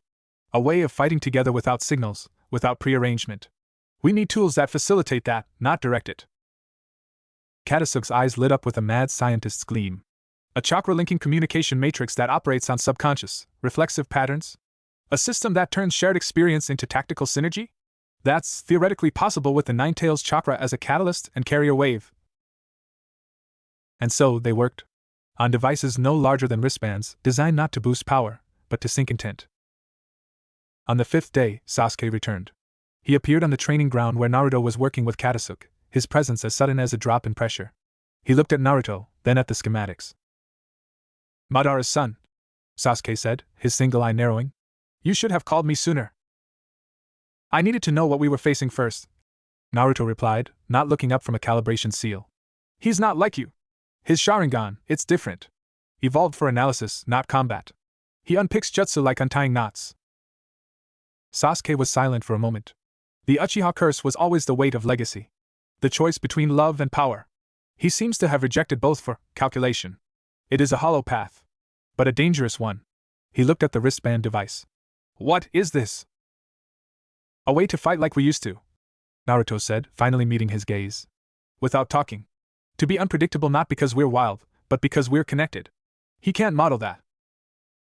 A faint, almost imperceptible smirk touched Sasuke's lips. Troublesome. He took a wristband. I will analyze its parameters. The night before the duel, Naruto stood again on the Hokage Tower roof, looking at his village. It was quiet, but not asleep. A focused energy hummed in the air. Shikamaru joined him, yawning theatrically but with eyes clear. Everything is in place, Shikamaru said. The broadcast interception array is ready at 5 key points between here and the valley. Tsunade's hospital team is encamped 10 miles from the site. Our network is as prepared as it can be. The Alliance is watching. No official support, but Gaara has a contingent hidden across the border in the Land of Rivers. Darui has scouts in the Land of Sound. They're waiting to see what happens. They're waiting to see if the old world has one last fight in it, Naruto murmured. Is it? Shikamaru asked quietly. The last fight? Naruto was silent for a long time. I don't know. But it's the fight we have right now. He wants to prove that will and bonds are weaknesses. Tomorrow, we prove they're the source of our greatest strength. Not by overpowering him, but by being something he can't comprehend. And if you lose? Shikamaru asked, voicing the fear they all carried. Naruto smiled, a real, warm smile that reached his eyes. Then I'll have lost fighting for what I believe in, alongside the people I care about. And that's a legacy worth more than any perfect order.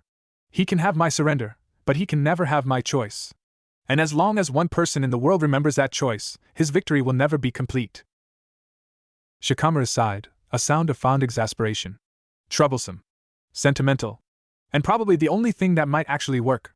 He clapped Naruto on the shoulder. Get some rest, Hokage. Tomorrow, you have an appointment with destiny. Try not to be late. Naruto didn't sleep. He sat in his living room, the empty house quiet. He looked at a picture on the wall, Team 7, young and scowling or beaming.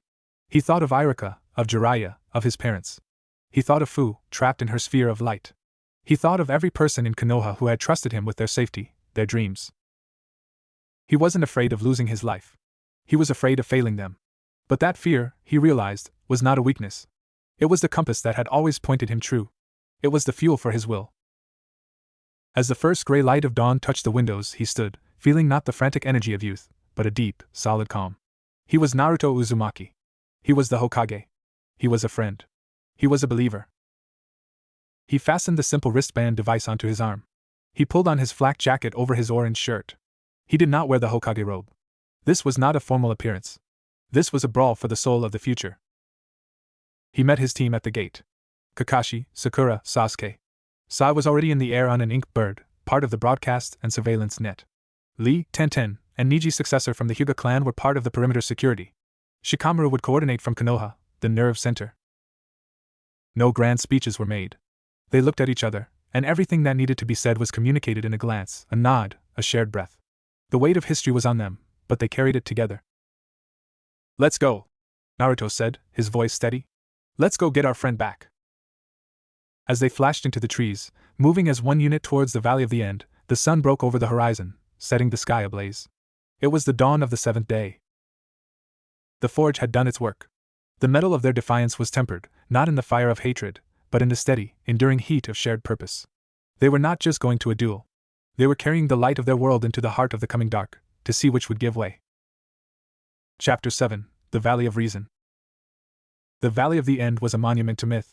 2 titanic statues, one of Hashirama Senju and one of Madara Uchiha, stood frozen in eternal conflict atop a waterfall that thundered into a deep, mist-shrouded basin.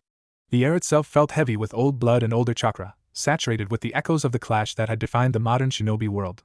Today, the mists were thin, the sky a hard, cloudless blue. The stage was set not by nature, but by intent. Naruto's team arrived 2 hours before noon. They did not descend into the basin. They took positions on the high cliffs overlooking the statues' heads, a vantage point that allowed them to see the entire arena. Tsunade's mobile hospital, a cluster of large, seal-reinforced tents, was a white speck in the distant tree-line. Sai's ink birds circled high above, invisible to the naked eye, their eyes serving as the first link in the broadcast interception net.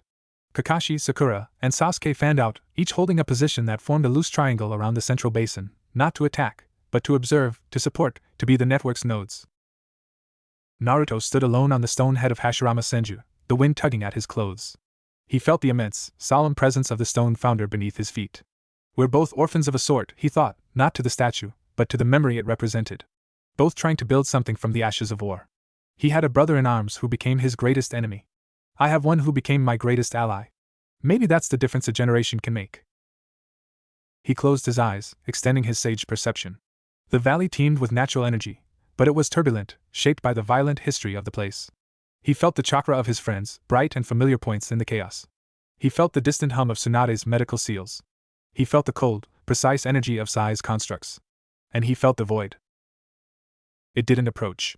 It simply was. At the exact center of the basin, on the still pool at the waterfall's base, a circle of perfect calm appeared on the water's surface. The air within it wavered, and Kuratsuchi Uchiha stepped into existence as if he had always been there. He wore the same simple, dark cloak, his hair tied back. He carried no visible weapons. He looked up, his onyx eyes finding Naruto on the cliff face instantly. There was no challenge in his gaze, only assessment. You are punctual. Kuratsuchi's voice amplified, clear and devoid of echo. It was a statement, not a compliment. The parameters of the experiment are set. The chakra resonance broadcast will commence in 15 minutes. Do you require additional time for preparation? Naruto didn't shout back. He jumped, a golden streak against the gray stone, landing lightly on the water's surface 20 meters from Kuratsuchi. The water didn't ripple under his feet. I'm ready. Are you? I have been ready since my creation, Kuratsuchi replied. I have simulated this encounter 14,827 times. How many did you win? Naruto asked, a hint of his old bravado coloring his tone, a mask for the immense focus beneath. All of them, Kuratsuchi said, without arrogance. It was a data point. But simulations lack the variable of true stochastic choice. That is why we are here. To gather empirical data. Naruto felt the wristband on his arm grow warm, syncing with the others on his team. A faint, almost imperceptible sense of their presence, Kakashi's sharp vigilance, Sakura's grounded resolve, Sasuke's piercing focus, threaded into the edge of his awareness. It wasn't communication, it was context. Then let's give you some data you didn't expect, Naruto said. At that moment, a low, resonant hum filled the valley, vibrating in the bones more than the ears. The air shimmered. Above the waterfall, between the two statues, a massive, rectangular field of light solidified like a pane of crystal. It showed a perfect, panoramic view of the basin, with Naruto and Kuratsuchi at its center. Kuratsuchi's broadcast had begun. In every village square, every daimyo's court, every hidden outpost across the nations, this same image would be appearing. The world was watching. People of the shinobi world. Kuratsuchi's voice emanated from the screen, and from his own person, a strange stereo effect. You witness a controlled experiment to determine the viability of your current societal model. The subject, Naruto Uzumaki, represents its pinnacle values, irrational will, emotional bonds, and disproportionate power. The hypothesis, these values are inherently unstable and will fail under logical pressure. The outcome will dictate the future course of history. Observe. He offered no more commentary. He simply looked at Naruto and gave a slight, formal nod. Begin. Naruto didn't wait. He knew letting Kuratsuchi control the tempo was death. He exploded into motion, not with a headlong charge, but with a flicker. He vanished from the water surface, appearing behind Kuratsuchi in a body flicker, a Rasengan already screaming in his palm, not the standard blue, but a swirling vortex tinged with sage mode black and orange. Kuratsuchi didn't turn. His Sharingan had already tracked the micro-movements of chakra that presaged the flicker. He simply leaned forward, letting the Rasengan pass over his shoulder. As it did, his left hand came up, fingers brushing the edge of the chakra construct. Kai chakra bunri unweaving chakra separation. The Rasengan didn't explode. It frayed. The perfectly rotating spheres of chakra destabilized, their cohesion broken, unraveling into harmless wisps of energy before dissipating. The technique that had felled gods was dismissed like a poorly tied knot. Naruto was already moving, using the momentum to spin, a kick aimed at Kuratsuchi's head. Kuratsuchi caught the ankle with one hand, his grip like a vice. Physical force coefficient, high. Efficiency, low. He didn't throw Naruto. He applied precise pressure to a cluster of tenketsu in the ankle, a medical-level strike meant to deaden the limb. Naruto grunted, flooding the area with Nine-Tails chakra to overwhelm the blockage, and wrenched free, leaping back. He's reading the chakra flow before the muscle even moves, Naruto realized. His prediction isn't about intention, it's about physiology and energy. Your reliance on the Nine-Tails is a critical vulnerability, Kuratsuchi stated, advancing slowly. Its chakra is a foreign, volatile matrix grafted onto your own. The points of integration are stress fractures in your system. His Rinna Sharingan spun. Shinra Tensei, Kyushu, Heavenly Subjugation, 9 layers. 9 concentric, translucent spheres of force materialized around Naruto, each rotating in a different direction. They didn't crush, they analyzed. Naruto felt them like MRI scanners made of gravity, mapping his chakra network, the seal on his stomach, the pathways connecting him to Kurama. They sought the seams. He's trying to blueprint you. Kurama's voice growled in his mind, a note of alarm beneath the rage. If he maps the seal's structure, he can unweave it from the outside. Naruto roared, unleashing a wave of red chakra. The first 3 spheres shattered. The next 3 distorted but held. The final 3 absorbed the data and intensified their scan. He could feel a cold, invasive probe tickling the edges of the seal. On the cliff, Sasuke's Sharingan whirred. He's not fighting. He's conducting an autopsy. He didn't move. The plan was to let Naruto absorb the initial data-gathering assault, to let Kuratsuchi grow confident in his model. No. Kakashi's voice was a whisper in Naruto's mind, transmitted through the wristband link, a seamless transfer of tactical thought. Naruto didn't break the spheres with power. He changed the code. He drew in a deep breath, pulling not on Kurama's chakra, but on the wild, turbulent natural energy of the valley itself. He mixed it with his own, creating a Sage Art Rasengan that was inherently unstable, its pattern chaotic and ever-shifting. He pressed it against one of the scanning spheres. The sphere tried to analyze it, to find the pattern to unravel. It couldn't. The natural energy was too primal, too disordered. The sphere flickered, overloaded, and popped. Naruto moved through the gap, the remaining spheres collapsing as their target algorithm failed. Kuratsuchi's eyebrow twitched, a minute sign of recalculating. Integration of uncontrolled environmental energy. A variable introduced. Noted. He raised both hands now. Protocol, Rancher, Chaos Simulation. From his fingertips erupted not beams, but streams of complex, geometric data made manifest, shimmering lattices of light that flew towards Naruto. They weren't attacks, they were predictive models. One lattice expanded where Naruto was most likely to dodge, attempting to hurt him. Another projected the probable trajectory of a counterattack, creating a shield before Naruto even moved. Naruto was forced into a reactive dance, his movements becoming predictable because the very space around him was being pre-computed. He threw a barrage of shadow clones.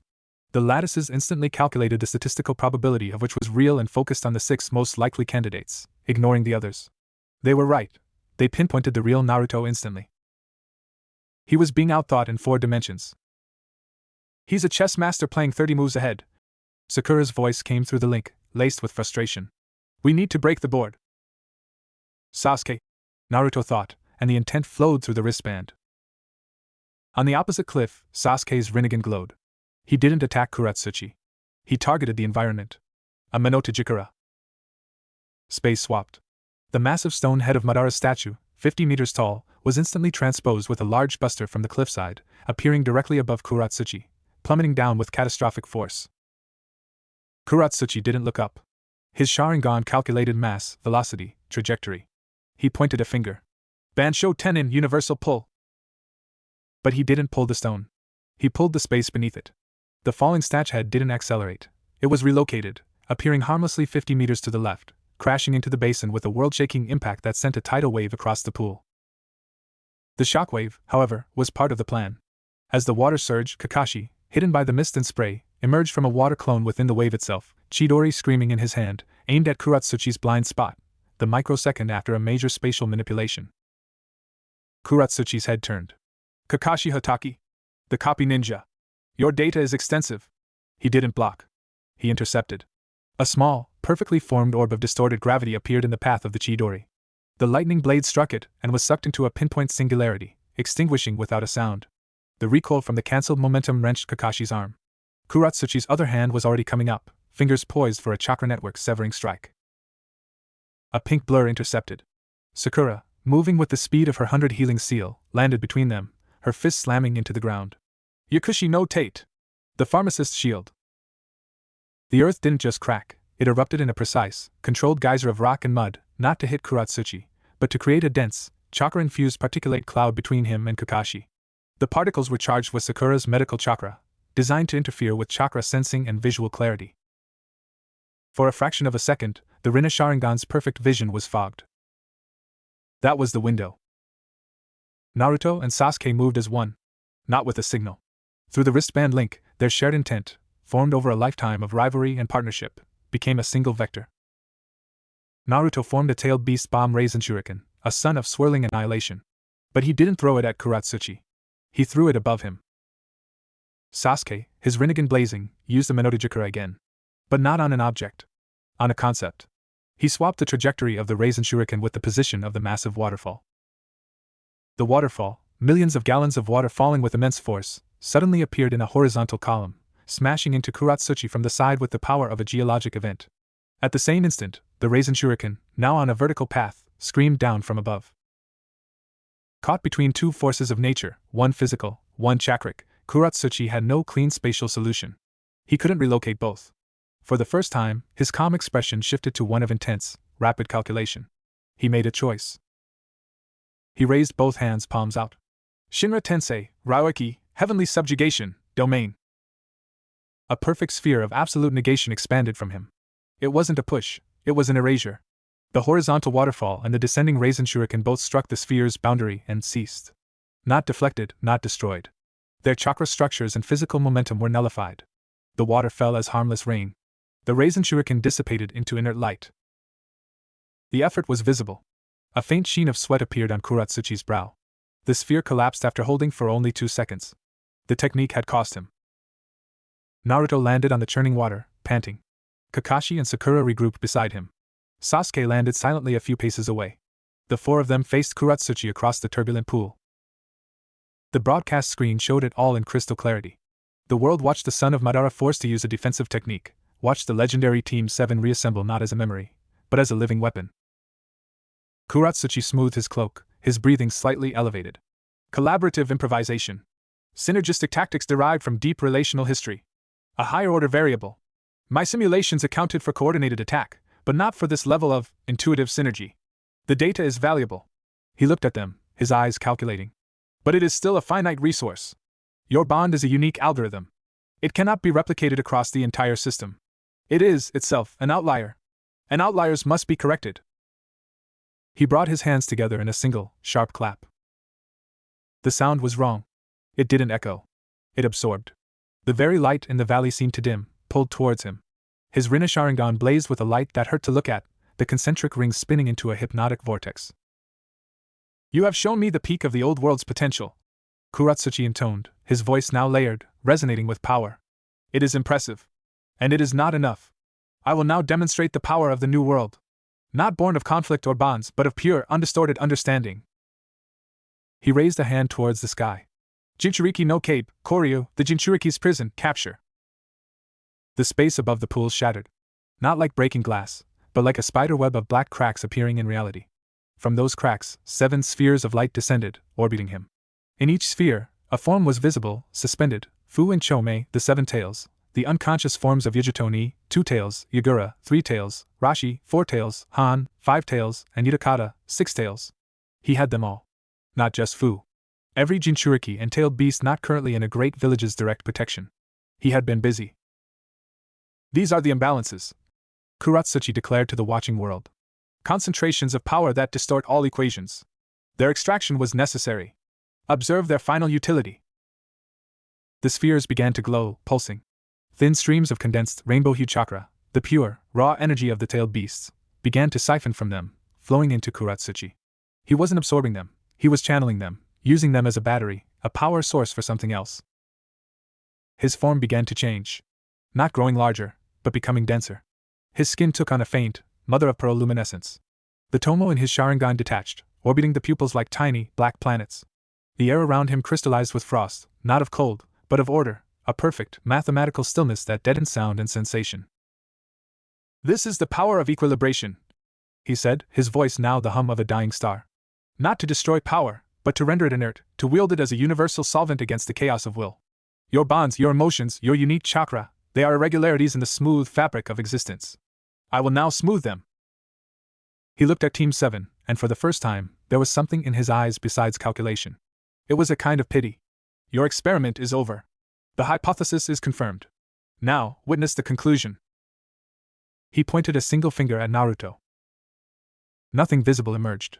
But the world along that line of sight unmade itself. The water didn't part, it ceased to be water, reverting to base hydrogen and oxygen that dissipated. The air didn't rush in, it was stripped of its properties, becoming a vacuum. The very light along that path died. It was a beam of pure ontological negation, aimed at the heart of Naruto Uzumaki. And Naruto, for the first time since he was a child facing down pain, felt the touch of true, absolute extinction. Not death. Uncreation. The duel was over. The demonstration was entering its final, terrifying phase.